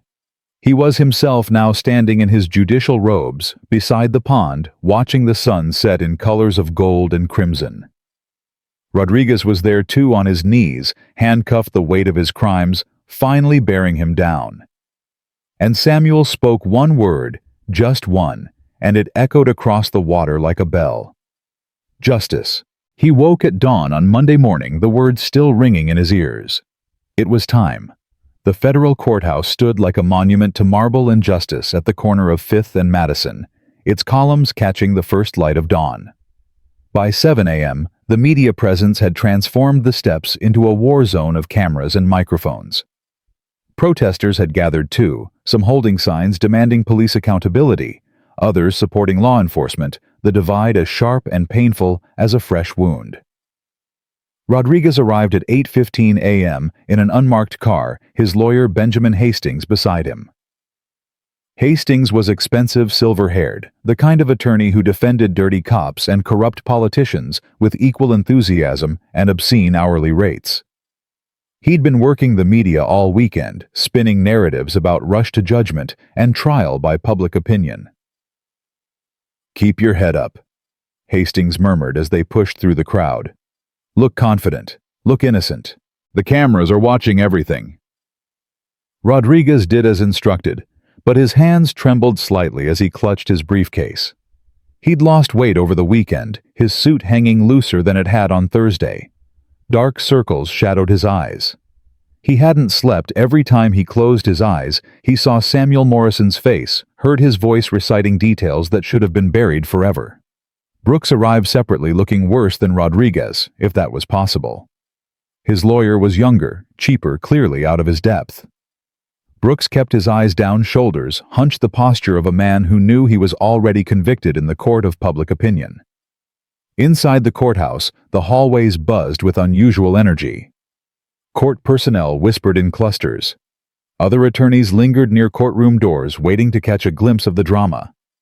Everyone knew what had happened. Everyone had an opinion. In chambers 3 floors above, Samuel stood before the mirror adjusting his robes. The black fabric settled over his shoulders with familiar weight, a second skin he'd worn for 4 years. But today, it felt different. Heavier. More significant. Elena stood behind him, her reflection meeting his in the glass. "You don't have to do this." "Yes," he said quietly, "I do." His clerk Jennifer knocked and entered without waiting, her usual professional composure cracking at the edges. "Judge Morrison, the courtroom is packed. Standing room only. Security's had to turn people away. The media wants a statement before proceedings begin. The Chief Justice called again. She wants to know if you're certain about this. And..." She hesitated. "Rodriguez's team has filed a motion to dismiss based on judicial bias. They're arguing your personal involvement makes a fair trial impossible." Samuel turned from the mirror. "Tell the media I'll make a statement from the bench. Tell the Chief Justice I appreciate her concern, but my decision stands. And as for the motion to dismiss, I'll address it in open court." Jennifer nodded and disappeared. Elena moved closer, straightening Samuel's collar, even though it was already perfect. "I love you. And I'm proud of you, no matter what happens in there." "I love you too. Now go take your seat before they close the gallery." She kissed him gently, careful of his still healing nose, and left. Alone in his chambers, Samuel closed his eyes and took 3 slow breaths. He thought of the 17-year-old boy he'd been broken and bleeding. He thought of the long years of recovery, of law school, of climbing through a system designed to keep people like him out. He thought of every case he'd ever presided over, every decision he'd made, with the weight of justice balanced on his shoulders. And he thought of Rodriguez waiting in that courtroom, probably congratulating himself on the motion to dismiss, probably believing he'd found a way out. The intercom buzzed. "Judge Morrison, it's 8:55. They're ready for you." Samuel picked up his gavel and walked to the door, connecting his chambers to the courtroom. Through the wood, he could hear the murmur of the crowd, the shuffle of feet, the electric anticipation of people waiting for a show. He opened the door. The bailiff's voice rang out, "All rise. The United States District Court for the Eastern Division is now in session. The Honorable Judge Samuel Morrison presiding." Samuel stepped into the courtroom, and the reaction was immediate. A collective gasp rippled through the gallery. Rodriguez, who'd been conferring with Hastings at the defense table, looked up at the sound and froze. The color drained from his face so quickly, Samuel thought he might faint on the spot. Rodriguez's mouth opened, closed, opened again, like a fish drowning in air. His hands gripped the edge of the table, knuckles white. Brooks saw Rodriguez's reaction and turned to look at the bench. His face crumpled immediately, and he actually whimpered, a sound audible in the suddenly silent courtroom. Samuel climbed to the bench with measured steps, sat, arranged his robes, and let the silence stretch. Every eye in the courtroom was on him. The bruises on his face were visible even under the courtroom's lights, purple and yellow, a roadmap of Thursday night's violence. His broken nose set and splinted over the weekend gave him a slightly different profile. "Please be seated," Samuel said finally, his voice carrying easily through the space. The courtroom erupted into motion. People sitting, lawyers shuffling papers, journalists scribbling notes. But Rodriguez remained standing, staring, his lawyer tugging at his sleeve to make him sit. "Mr. Hastings," Samuel said, "please instruct your client to take his seat." Hastings pulled Rodriguez down forcefully. Rodriguez sat, but didn't take his eyes off Samuel, his expression cycling through shock, fear, and something that looked almost like despair. Samuel picked up the file before him. "We are here for the trial of United States versus Rodriguez Brooks Martinez and others. Case number 2024, CR 7845. Charges include conspiracy to violate civil rights under color of law, deprivation of rights under color of law, obstruction of justice, falsification of records, and bribery." He looked up. "Before we proceed with jury selection, I understand defense counsel has filed a motion. Mr. Hastings."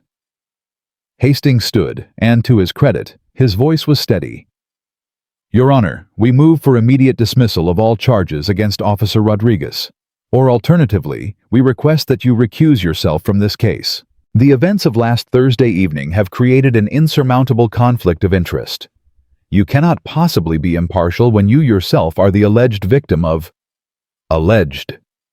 Samuel's voice cut like a scalpel. "Mr. Hastings, are you suggesting that my arrest last Thursday is in dispute?"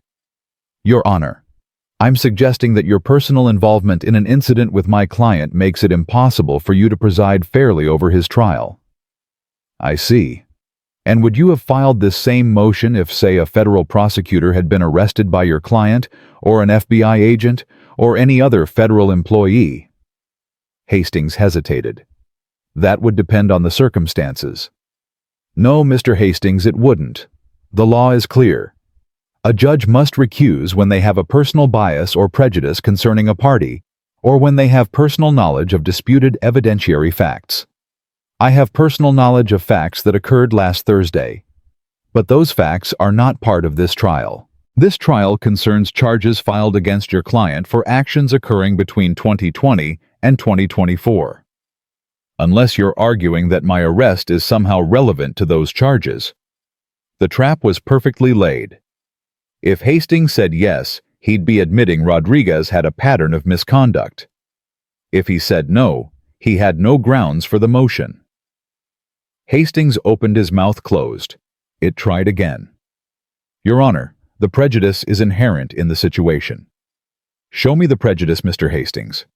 Point to one instance in my judicial record where I've allowed personal feelings to influence my rulings. One case where I've been anything less than scrupulously fair."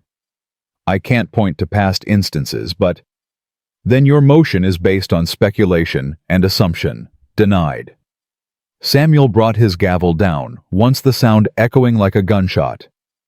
"This court operates on evidence and law, not on defense attorneys' fears about what might happen.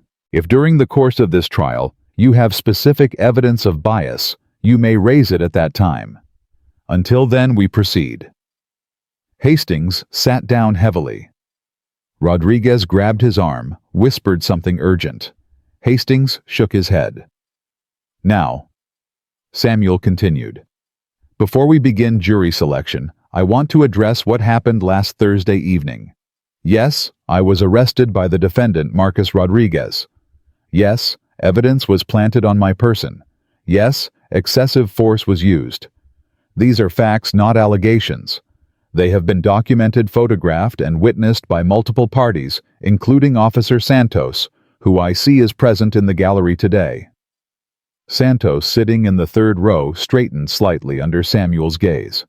"However," Samuel continued, "those facts do not prejudice this trial, because this trial is not about Thursday's events. This trial is about a systematic pattern of corruption and civil rights violations spanning 4 years. Thursday's incident is the subject of a separate investigation being conducted by Internal Affairs, the FBI, and the U.S. Attorney's Office. That investigation will result in separate charges. Charges which will be tried in a different courtroom before a different judge, because I will recuse myself from any case in which I am a material witness. The courtroom was absolutely silent. Even the journalists had stopped typing. "So let me be very clear," Samuel said, his voice hard as iron. "Marcus Rodriguez, you will receive a fair trial. You will have every right afforded to you under the Constitution. You will be presumed innocent until proven guilty. And I will preside over this trial with the same impartiality I bring to every case, because that is what justice requires. Not revenge, not personal satisfaction. Justice." Rodriguez stood suddenly, his chair screeching against the floor. "You can't do this. You can't pretend to be fair when we—" He stopped, realizing he was about to incriminate himself. "Officer Rodriguez," Samuel said quietly, "I suggest you sit down and let your attorney speak for you. You were supposed to be dead." The words exploded from Rodriguez like poison finally released. The entire courtroom gasped. "You were supposed to die that night. And now you're sitting up there in your robes acting like you're better than me. Like you're some kind of—" "Marcus, shut up!" Hastings grabbed his client, trying to force him back into his seat. "Don't say another word." But Rodriguez was beyond control now, 10 years of suppressed guilt and fear pouring out. "I was doing my job. You were running in that park. You looked suspicious, and when I tried to stop you, you got aggressive." "I was 17 years old," Samuel said, his voice cutting through Rodriguez's rant. "I was listening to music and running. That's all. No weapon, no drugs, no crime. Just a black teenager existing in a public park. You reached for my gun. I never touched your gun. I never touched you. Your own partner is prepared to testify to that fact." Rodriguez's face went white. "Thompson. You talked to Thompson." "I didn't talk to anyone," Samuel said. "But Internal Affairs did. And Officer Thompson, who has lived with the guilt of what you both did for 10 years, is prepared to tell the truth under oath. He's prepared to admit that you were drunk, angry, looking for someone to hurt, that you beat an unarmed teenager nearly to death and then filed a false report claiming self-defense. He's lying. He has the original notes he took that night, before you told him what to write in the official report. Notes describing exactly what happened, including direct quotes of what you said while you were kicking me. Would you like me to repeat those quotes? Officer Rodriguez, would you like this courtroom to hear the words you used?" Rodriguez swayed on his feet. Brooks was crying openly now, his face in his hands. Hastings stood, his voice desperate. "Your Honor, I request a recess. My client is clearly not in a proper state to—" "Your client just confessed in open court to assaulting me 10 years ago," Samuel said. "Everything he just said was recorded. Every word will be transcribed, and it will be used in the separate criminal case against him for that assault." He looked at Rodriguez, and for the first time let a hint of emotion show. "You had a chance, Officer Rodriguez. A chance to remain silent, to fight this case with your lawyer's help, to at least maintain the pretense of innocence. But you couldn't do it. Because the guilt has been eating you alive, hasn't it? Every time you saw me in that park over the last 4 years, every time you drove past Memorial Park and remembered what you did, it festered. And now it's destroyed you." Rodriguez's legs gave out. He collapsed back into his chair, his face in his hands, shoulders shaking. Samuel turned to the prosecution table where Assistant U.S. Attorney Patricia Chen sat with her team. "Ms. Chen, do you have opening remarks?" Chen stood, her expression carefully neutral.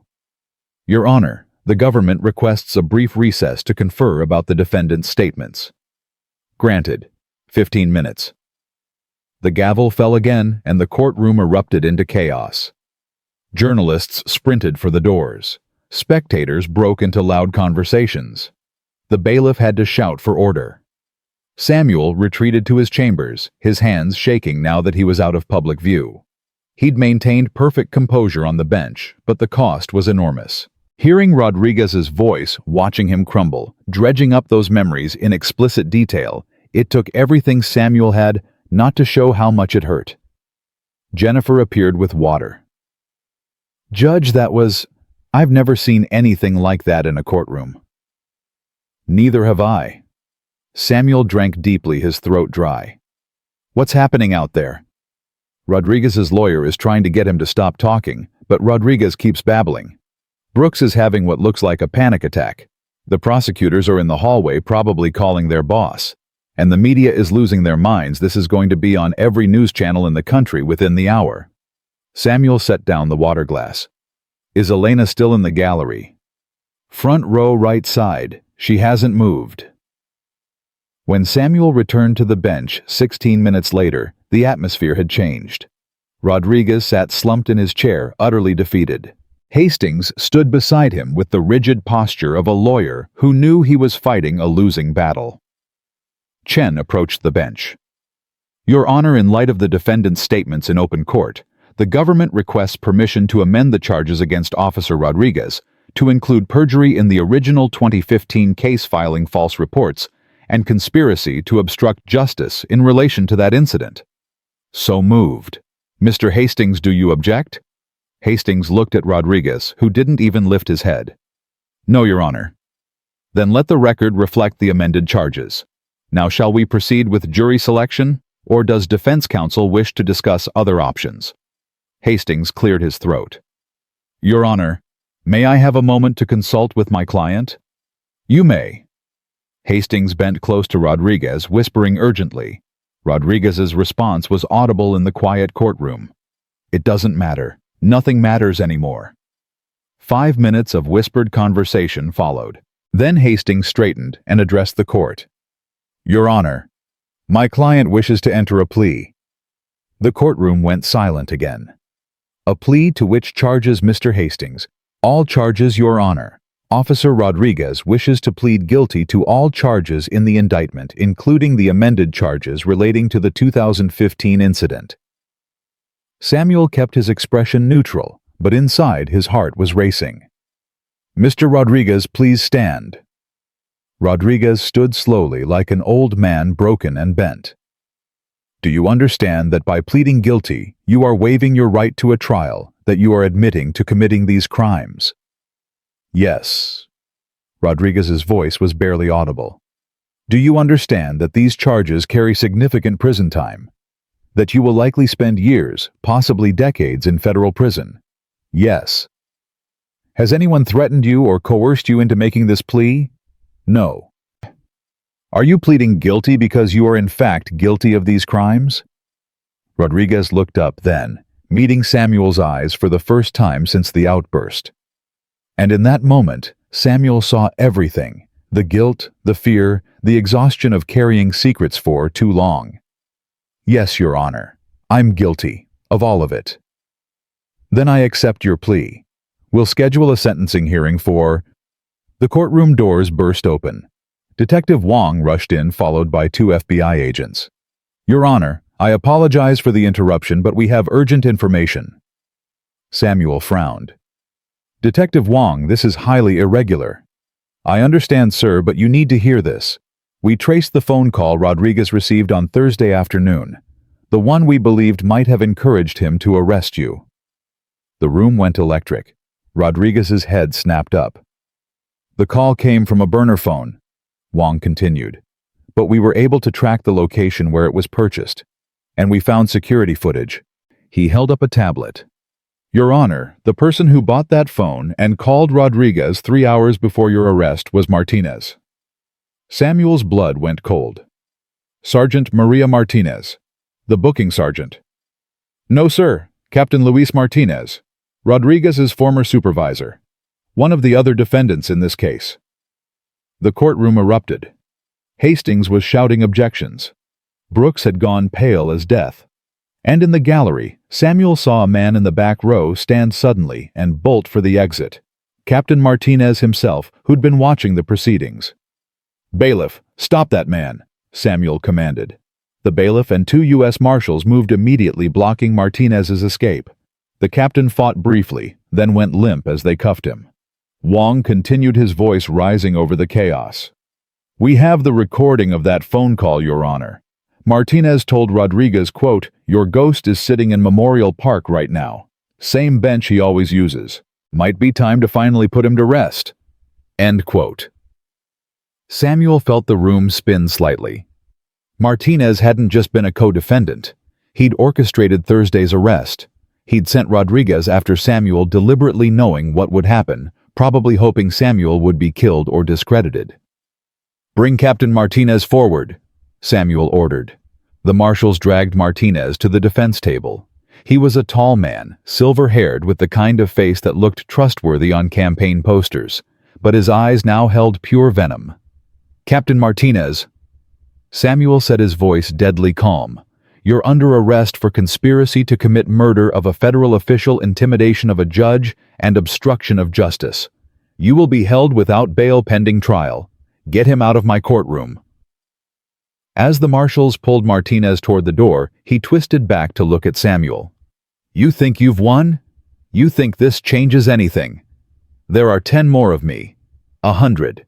You can't stop what's coming." "Maybe not," Samuel said quietly.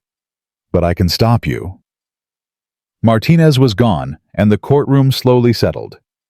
Rodriguez sat with his head in his hands, and Samuel realized the man was crying. Deep, shaking sobs of a person whose entire world had shattered. Brooks suddenly stood. "Your Honor, I want to confess too. Everything.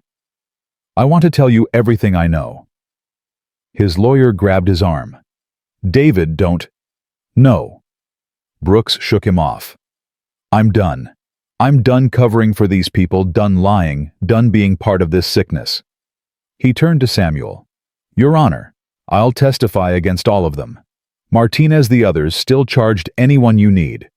I'll tell you about the evidence we planted, the arrests we fabricated, the bribes we took. All of it.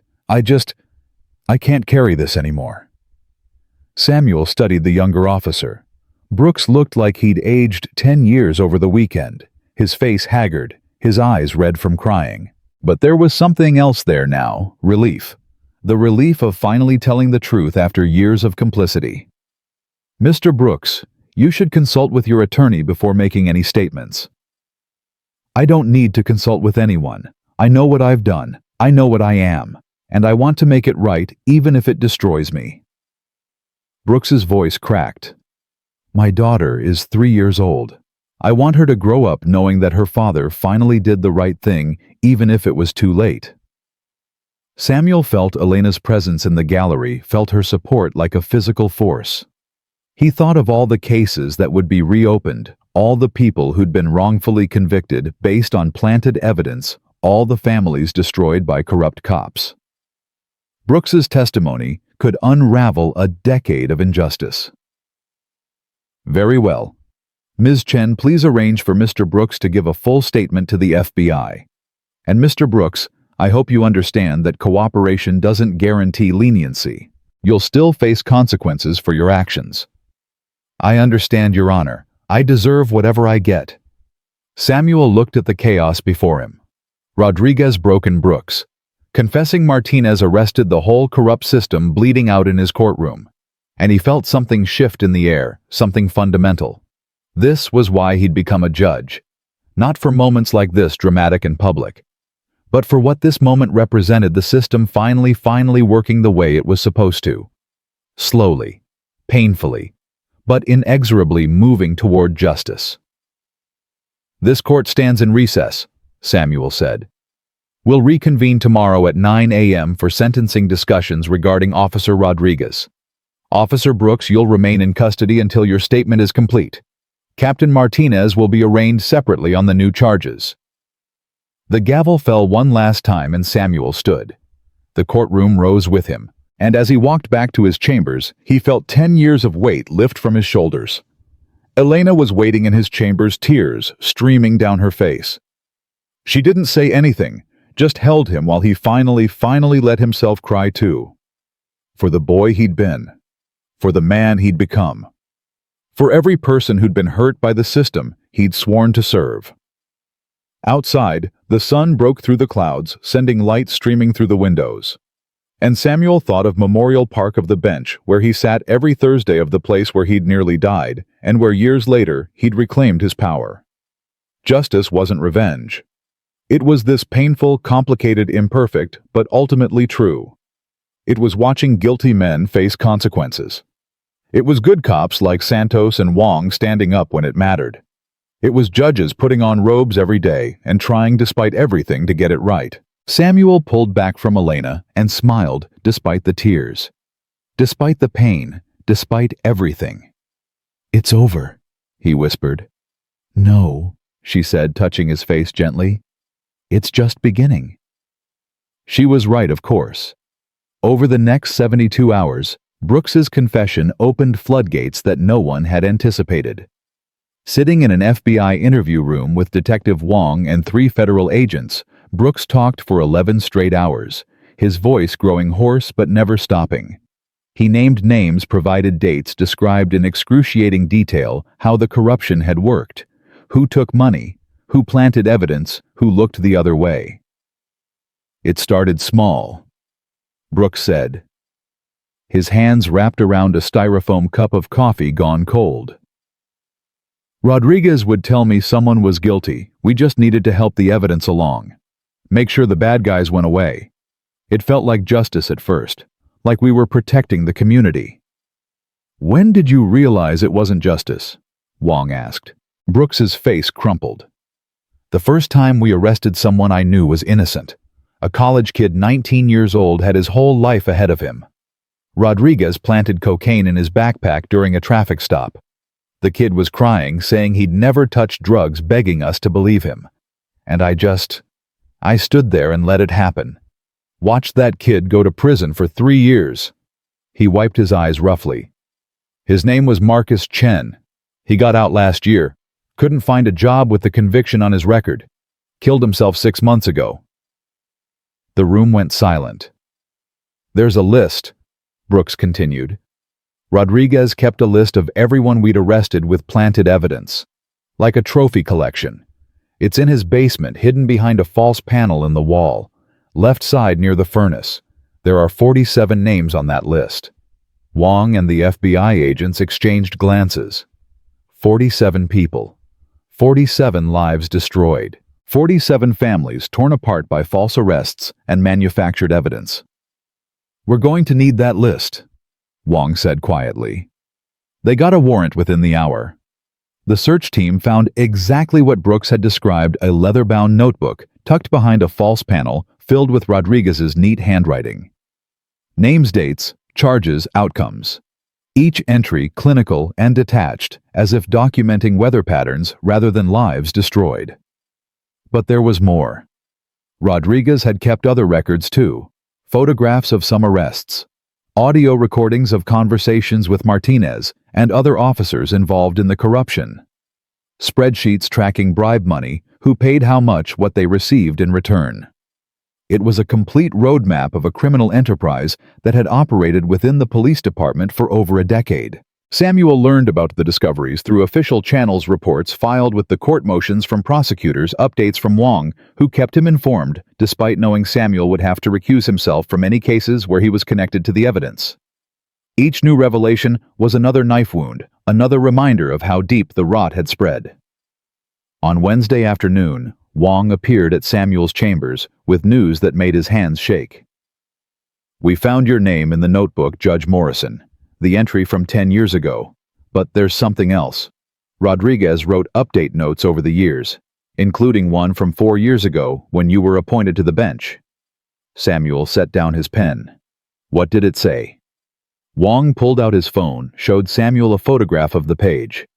In Rodriguez's handwriting, S. Morrison, appointed federal judge, Eastern Division. Impossible. Must be different person. But eyes the same. Voice the same when angry. Same way of standing. Checked hospital records, no death certificate. He survived. He fucking survived and became a judge. Watch him. Be ready. "He's been watching you for 4 years, Wong said. "We found surveillance photos in his house. You leaving the courthouse. You in Memorial Park. You and your wife at dinner. He's been documenting your life, waiting for something. For the courage to finish what he started, Samuel said quietly. Or for me to make a move against him. There's more. Martinez wasn't just encouraging Rodriguez to go after you. We found emails between Martinez and 6 other officers, including 2 who are still on the force. They were planning something bigger. They knew about your corruption trial, knew Rodriguez was about to go down, and they were discussing ways to discredit you before the trial started. The arrest was supposed to be the beginning. They had plans for additional evidence witnesses who would testify to seeing you in drug deals. Even a fake informant who would claim you'd solicited bribes. Samuel felt ice in his veins. They were going to destroy my career. They were going to destroy your life. Make it impossible for you to preside over any case, let alone Rodriguez's trial. And if that didn't work... Wong trailed off, but his meaning was clear. If discrediting Samuel hadn't worked, they were prepared to take more permanent measures. Who were the other officers involved? Wong rattled off names. 2 were already defendants in the corruption case. 4 were new officers Samuel had never heard of, men who apparently decided that protecting their corrupt colleagues was worth conspiracy to commit murder of a federal official. We arrested all 4 this morning, Wong said. They're being arraigned tomorrow, and Judge Morrison, one of them broke almost immediately, started talking about other cases, other judges they'd targeted, other attempts to manipulate trials. This is bigger than we thought. Much bigger. That night Samuel couldn't sleep. He lay in bed beside Elena, listening to her steady breathing, thinking about Marcus Chen and the 46 other names on Rodriguez's list. Thinking about the officers who'd conspired to kill him. Thinking about how close he'd come to being just another statistic, another black man who died in police custody, another tragedy buried under false reports and manufactured justifications. You're thinking too loud, Elena murmured, turning to face him. I can hear your brain from here. 47 people, Samuel said. 47 lives destroyed by Rodriguez and Brooks, and one of them is dead because of what they did. How do I make that right, Elena? How do I give those people back what was stolen from them? She took his hand. You can't give them back time. You can't undo what was done. But you can make sure it stops. You can make sure every one of those cases is reviewed. Every conviction examined, every person who was wrongly imprisoned gets their record cleared.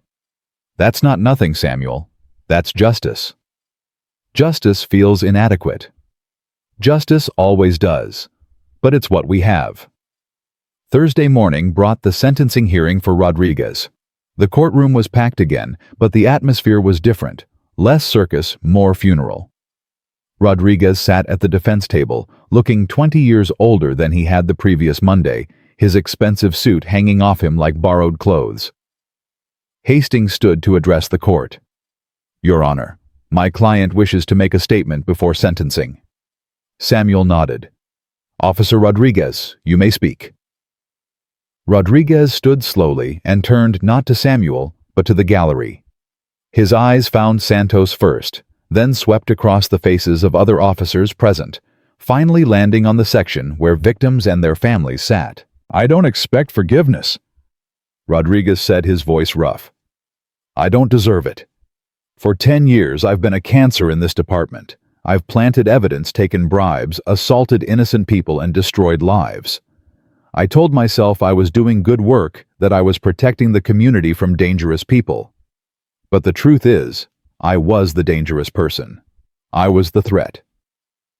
He turned to Samuel then. Your Honor, what I did to you when you were 17 years old. There's no excuse, no justification. I was angry and drunk and looking for someone to hurt. You were just a kid running in a park. And I nearly killed you because I could. Because I had a badge and a gun and the certainty that no one would stop me. His voice broke. I'm sorry. I know that's not enough. I know nothing I say can undo what I did. But I'm sorry. Samuel kept his expression neutral, but his hands gripped the edge of the bench. Is that all, Officer Rodriguez? No, Your Honor. I want to help. I want to provide testimony against everyone involved in this corruption. I want every case I tainted to be reviewed. I want to do whatever I can to try to fix some of what I broke." Rodriguez paused. "And I want to plead for mercy for Officer Brooks. He was young when I pulled him into this. I corrupted him. He deserves punishment, but he also deserves a chance at redemption that I don't." Samuel looked at Brooks, who sat at a separate table with his lawyer. The young officer's eyes were red-rimmed, but clear. He nodded slightly when Samuel's gaze landed on him. "Mr. Brooks," Samuel said, "do you have anything to add?" Brooks stood. "Your Honor, I don't want mercy I haven't earned. I want to help fix what we broke. I've already started giving testimony. I'll continue for as long as it takes. Every case, every arrest, every lie, I'll help uncover all of it. Not because I expect leniency, but because it's the right thing to do." Samuel took a slow breath. This was the moment where he would impose sentence on the man who'd tried to kill him, who'd haunted his nightmares for a decade, who'd been the embodiment of everything wrong with a system that was supposed to protect and serve. "Officer Rodriguez." Samuel began. "You have pleaded guilty to 23 counts of corruption, civil rights violations, falsification of records, and conspiracy. These charges carry a maximum sentence of 115 years in federal prison. The sentencing guidelines suggest 60 to 70 years. Rodriguez stood motionless, accepting his fate. "However, I must also consider the charges related to your assault on me 10 years ago. Attempted murder, aggravated assault, filing false police reports, conspiracy to obstruct justice. These charges alone carry a potential life sentence." The courtroom was absolutely silent. "But here's what I keep thinking about," Samuel continued, and now his voice carried emotion for the first time. "I think about Marcus Chen, who killed himself because of what you did to him. I think about 46 other people whose lives you destroyed. I think about the community's trust that you violated. And I think about the young officer you corrupted, who might have been a good cop if he'd had a different partner." Samuel leaned forward. "Justice isn't about revenge, Officer Rodriguez. It's not about making you suffer the way I suffered. It's about accountability, consequences, and ensuring this never happens again. So here's my sentence: 75 years in federal prison to be served consecutively with whatever additional time is imposed for the charges related to my assault. You will never carry a badge again. You will never have authority over another human being again. And you will spend the rest of your life thinking about what you've done." The gavel fell. Rodriguez swayed, but remained standing. "However," Samuel continued, "I'm recommending that you be placed in a facility where you can continue to cooperate with investigators. Your testimony can help free innocent people. It can help bring other corrupt officers to justice. That doesn't erase what you've done, but it's a start toward redemption." Rodriguez nodded slowly, tears streaming down his face. "Thank you, Your Honor." As they led Rodriguez away in handcuffs, Samuel felt something release in his chest. Not satisfaction exactly, not happiness, but closure. The monster from his nightmares was just a man now broken and defeated, facing the consequences of his actions. Brooks's sentencing came next, and Samuel reduced the recommended sentence significantly based on his cooperation. 20 years with possibility of parole after 12 if you continue to assist investigators and testify truthfully in all related cases. Use that time, Mr. Brooks. Use it to become the person you should have been all along. I will, Your Honor, I promise. The days that followed blurred together in a cascade of revelations and reversals. The FBI's investigation, armed with Brooks's testimony and Rodriguez's records, uncovered a corruption network that extended far beyond what anyone had imagined. 16 additional officers were arrested, 2 city council members, a district court judge who'd been taking bribes to dismiss cases, and the exonerations began. The first was Marcus Chen, posthumously cleared of all charges. His mother stood in Samuel's courtroom, tears streaming down her face as Samuel formally vacated her son's conviction. "This doesn't bring him back," Samuel said gently. Nothing can do that. But I hope it brings you some measure of peace to know that your son was innocent, that his name is cleared, that the people who destroyed him are facing justice." Mrs. Chen approached the bench, and Samuel stood to meet her. She took his hands in hers. "Thank you," she whispered. "Thank you for not giving up, for surviving, for becoming someone who could do this." Over the next month, Samuel presided over 34 exonerations. 34 people who'd been convicted on false evidence, who'd served time for crimes they didn't commit, who'd lost years of their lives to Rodriguez's corruption. Some were angry, some were broken. Some just wanted their records cleared so they could move on. Each exoneration felt like pulling another person out of the wreckage. Each one was a small victory in a war that should never have been necessary. Michael Thompson arrived from Arizona on a Tuesday looking haunted. He sat across from Samuel in chambers this ghost from the past made flesh and wept. "I've imagined this conversation for 10 years, Thompson said. "Imagine trying to explain, to apologize, to somehow make you understand. But there's nothing to understand. What we did was evil, pure evil, and I've been running from it ever since." Samuel studied the man who'd stood by while Rodriguez beat him unconscious. Thompson had aged badly, deep lines around his eyes, gray hair, hands that trembled slightly. The weight of guilt had carved itself into his features. "Why did you keep the notes?" Samuel asked. "The ones describing what really happened. Why not destroy them?" "Because some part of me knew that one day I'd need to tell the truth, that keeping them was the only way I could hold myself accountable." Thompson met Samuel's eyes. "I'm prepared to testify, to plead guilty to my own charges, to accept whatever punishment comes. I need you to know that I've never forgiven myself for what we did to you. Never." "Good," Samuel said quietly. "You shouldn't." Thompson testified in open court the following week, describing in painful detail the events of September 14, 2015. His testimony corroborated everything Samuel had said, everything Rodriguez had finally admitted. And when he finished, he pleaded guilty to aggravated assault conspiracy and filing false reports. Samuel recused himself from Thompson's sentencing. Let another judge make that determination. But he heard later that Thompson received 15 years and that he'd asked to be placed in the same facility as Rodriguez. "We did this together," Thompson had told the judge. "We should face the consequences together." Officer Santos became a minor hero.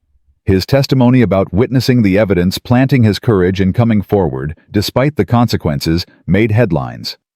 The department promoted him and assigned him to work directly with internal affairs, rooting out other potential corruption. Wong was promoted to captain, placed in charge of the new Integrity Division, created specifically to prevent future abuses. His first act was to implement body cameras on every officer, with footage automatically uploaded to a federal server that the department couldn't access or delete. And Martinez. Captain Luis Martinez, who'd orchestrated the attempt on Samuel's life, faced trial 3 months later. The evidence was overwhelming. The phone records, the recordings Wong had obtained, testimony from the officers he'd recruited. He was convicted on all counts and sentenced to life in prison without possibility of parole. "You wanted to bury me," Samuel said during the sentencing hearing. "You thought you could use Rodriguez to finish what he'd started 10 years ago. You thought a federal judge could be silenced as easily as a 17-year-old kid. But you were wrong, and now you'll spend the rest of your life in a cell thinking about that mistake." Martinez smiled, actually smiled, as they led him away. "You think this is over? You think taking down a few dirty cops changes anything? The system you're protecting is rotten, Morrison. You're just too blind to see it." "Maybe," Samuel replied. "But I'll keep fighting to fix it anyway. That's what justice requires." 6 months after the arrest in Memorial Park, Samuel returned to the bench where it had all started. Thursday evening, 6:30 p.m. The same time as always. But this time, Elena came with him, and Santos and Wong. They sat on the bench together, watching the sun set over the pond, where ducks glided in peaceful patterns. 47 exonerations, Wong said.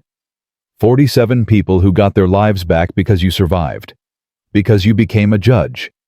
Because you refused to let them bury you. 46, Samuel corrected quietly. Marcus Chen is still gone. 46 then, Elena said, taking his hand. But his mother has peace now.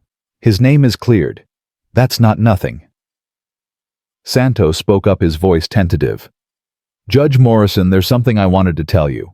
After everything that happened, after seeing what corruption can do, I've been working with young officers, teaching them about integrity, about standing up even when it's hard. We've started calling it the Morrison Protocols. He smiled slightly. You're becoming a legend in the department. The judge who survived. I'd rather not be a legend, Samuel said. I'd rather be unnecessary. I'd rather live in a world where 17-year-old kids can run in parks without fear, where badges mean protection instead of threat, where the system works the first time, instead of requiring someone to nearly die and then spend a decade clawing their way to enough power to demand justice. Maybe someday, Wong said. But until then, we need people like you, fighting from inside the system, making it work even when it doesn't want to. They sat in comfortable silence as darkness fell. The park had changed since that Thursday 6 months ago. New lights had been installed, brighter and more numerous. Security cameras covered every angle, and a plaque had been placed near the bench, though Samuel had tried to stop it. In recognition of Judge Samuel Morrison's commitment to justice and his dedication to serving this community with integrity and courage. You hate that plaque, Elena observed. I really do. Good. You should hate it. You should be uncomfortable with being celebrated for surviving. But other people need it. Need to see that survival is possible, that justice is possible, that the system can work if enough good people refuse to give up. Samuel thought about Rodriguez serving his sentence in a federal facility, spending his days giving testimony that would free more innocent people. About Brooks genuinely trying to atone for his crimes. About Thompson carrying his guilt like penance. About the 16 other officers arrested, the careers destroyed, the corruption network dismantled. And he thought about the 46 people walking free who wouldn't be without Thursday night's arrest. About the changes rippling through the police department. About young officers like Santos choosing integrity over loyalty to corrupt colleagues. Elena, he said quietly, do you think I did the right thing, presiding over Rodriguez's case despite everything? She was quiet for a moment. I think you did what only you could do. Another judge would have been fair, would have followed the law, would have rendered justice. But you brought something more. You brought understanding. You looked at Rodriguez and saw not just a criminal, but a man who'd been corrupted by power, who'd lost his way, who could maybe, just maybe, find some kind of redemption through cooperation. He still got 75 years. Yes, because justice requires consequences, but you gave him a path forward, a way to do some good with the time he has left. That's not mercy, Samuel. That's wisdom. They stayed until full dark, talking quietly, watching the park's nighttime rhythms. Joggers passed by, most oblivious to the significance of this bench, this spot. But a few recognized Samuel, stopped to thank him, to shake his hand, to tell him what his courage had meant to them. An elderly black man paused, leaning on a cane. Judge Morrison, I'm Robert Williams. Rodriguez arrested me 8 years ago for narcotics possession. I spent 4 years in prison for drugs I never touched. Lost my job, my wife, my house, everything. He smiled, but it was edged with sadness. You exonerated me last month, cleared my record. I got a job last week, first one in years. I wanted to say thank you. Samuel stood and shook the man's hand. I'm sorry for what happened to you, Mr. Williams. I'm sorry the system failed you so completely. But it didn't fail in the end, did it? Williams said. It took time. It took too damn long. But eventually it worked, because of people like you who won't let it stay broken. He squeezed Samuel's hand once and walked away into the darkness. When he was gone, Samuel sat back down beside Elena. "It's not enough," he said. "Justice for 46 people when there should never have been injustice in the first place. It's not enough."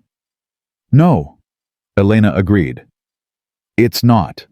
But it's what we have. It's what you fought for. And tomorrow you'll get up and fight again. That's what judges do. That's what good people do.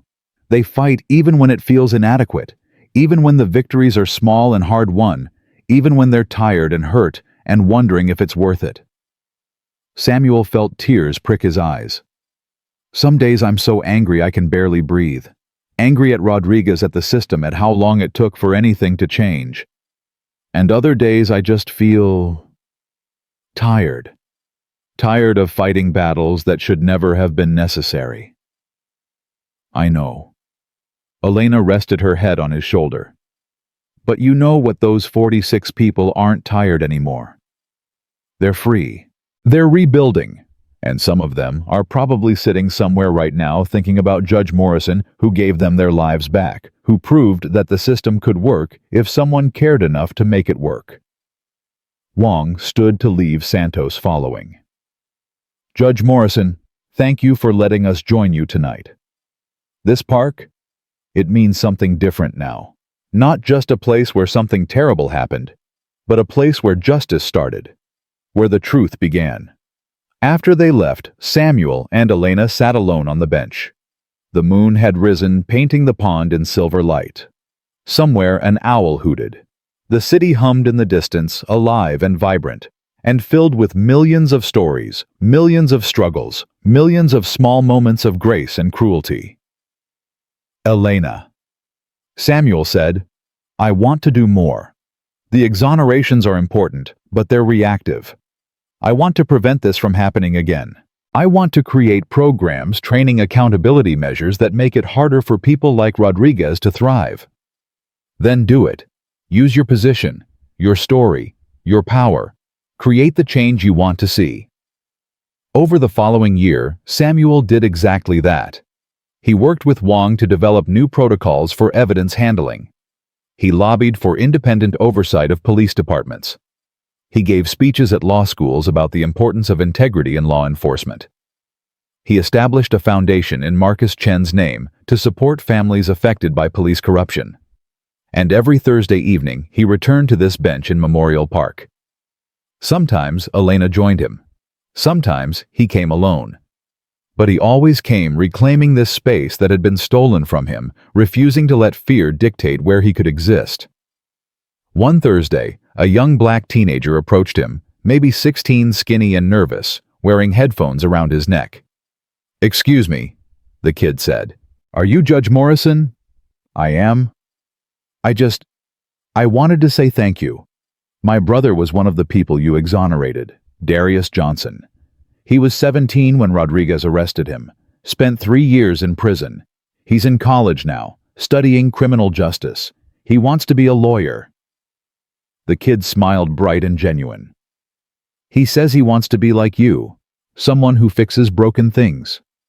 Samuel felt his throat tighten. "What's your name?" "Marcus. Marcus Johnson." Of course it was. Another Marcus, another kid trying to navigate a world that saw his skin color before his humanity. "Marcus, do you run in this park?" "Sometimes." "Is that okay? I mean, after what happened." "It's more than okay. It's your right. This park belongs to everyone. Don't let anyone make you afraid to use it." Samuel paused. "And Marcus, tell your brother I'm proud of him. Tell him to keep fighting. We need more people who want to fix broken things." The kid nodded and jogged away, his headphones back in place, his stride confident. Samuel watched him go and felt something settle in his chest. Hope, maybe. Or just the quiet certainty that the work mattered, that each small victory added up, that change was possible if enough people refused to accept injustice as inevitable. 2 years after the arrest, Samuel received a letter. It was from Rodriguez, written in that same neat handwriting that had documented so many destroyed lives. "Your Honor," it read, "I'm writing not to ask for anything but to tell you what my cooperation has achieved. 23 additional exonerations based on my testimony. 7 more corrupt officers arrested. A complete reform of evidence handling procedures in the department. I know this doesn't undo what I did. Nothing can. But I wanted you to know that your decision to give me a path forward, however narrow, has meant something. Has helped people. I'll spend the rest of my life in prison. That's justice. But I'll spend it trying to fix some of what I broke. That's redemption, or as close as I can come. Thank you for showing me the difference. Samuel didn't respond to the letter. Didn't need to. Rodriguez was where he belonged, doing what he should have done from the beginning, telling the truth and accepting consequences. But Samuel kept the letter. Filed it away with all the other documents from those transformative months. Evidence that people could change. That the system, as broken as it was, could still produce something resembling justice. On the 3rd anniversary of that Thursday night, Samuel sat on the bench in Memorial Park with Elena beside him and their infant daughter sleeping in her arms. They'd named her Grace because grace was what the world needed more of: unearned kindness, unmerited second chances, the possibility of redemption, even for those who'd fallen farthest. Do you ever regret it? Elena asked softly. Becoming a judge, putting yourself in a position where you had to face Rodriguez again. Samuel thought about the question seriously. No. If I'd chosen a different path, Rodriguez would still be out there.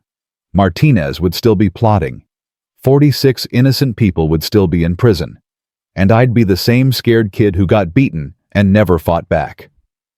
He looked at his daughter, perfect and peaceful in the fading light. I want her to grow up in a world where justice is real. Where it's not just a word we say, but a thing we do. That requires people willing to fight for it. Even when the fight costs everything. Especially then. The sun set in brilliant oranges and purples, painting the sky in colors that seemed too beautiful for a world that held so much pain. But that was the truth of it, Samuel thought. Beauty and ugliness existed together. Justice and injustice. Hope and despair. The trick was not to let the darkness erase the light, but to keep fighting to make the light brighter, stronger, more resilient. Come on, Elena said, standing carefully with Grace in her arms. Let's go home. Samuel rose, took one last look at the park, his sanctuary, his battlefield, and walked away with his family into the gathering night. Behind them, the plaque caught the last rays of sunlight, its message simple and true. Justice is not revenge. It's the system finally working. And somewhere in a federal prison, Rodriguez looked at the photograph on his cell wall, the only possession he was allowed. A newspaper clipping of Samuel Morrison in his judicial robes standing on the courthouse steps. A reminder of what he'd tried to destroy, and what had instead destroyed him. In Memorial Park, children played without fear. Families picnicked on the grass. Teenagers ran with headphones and dreams. And on a weathered bench near the pond, the space where Samuel Morrison had reclaimed his power, the evening light faded into stars. The city moved forward. The work continued. And justice, imperfect and insufficient but real, prevailed.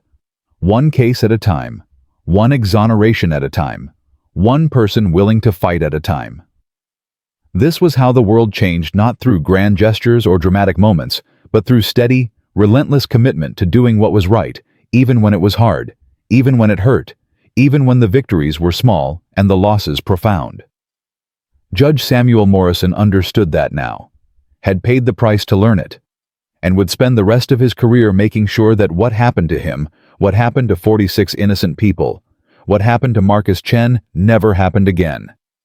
Not on his watch, not in his courtroom, not in his city. Justice was coming, slowly, painfully, but inevitably. And Samuel Morrison, once a terrified 17-year-old left for dead in Memorial Park, now a federal judge with the power to change lives, would be there to make sure it arrived.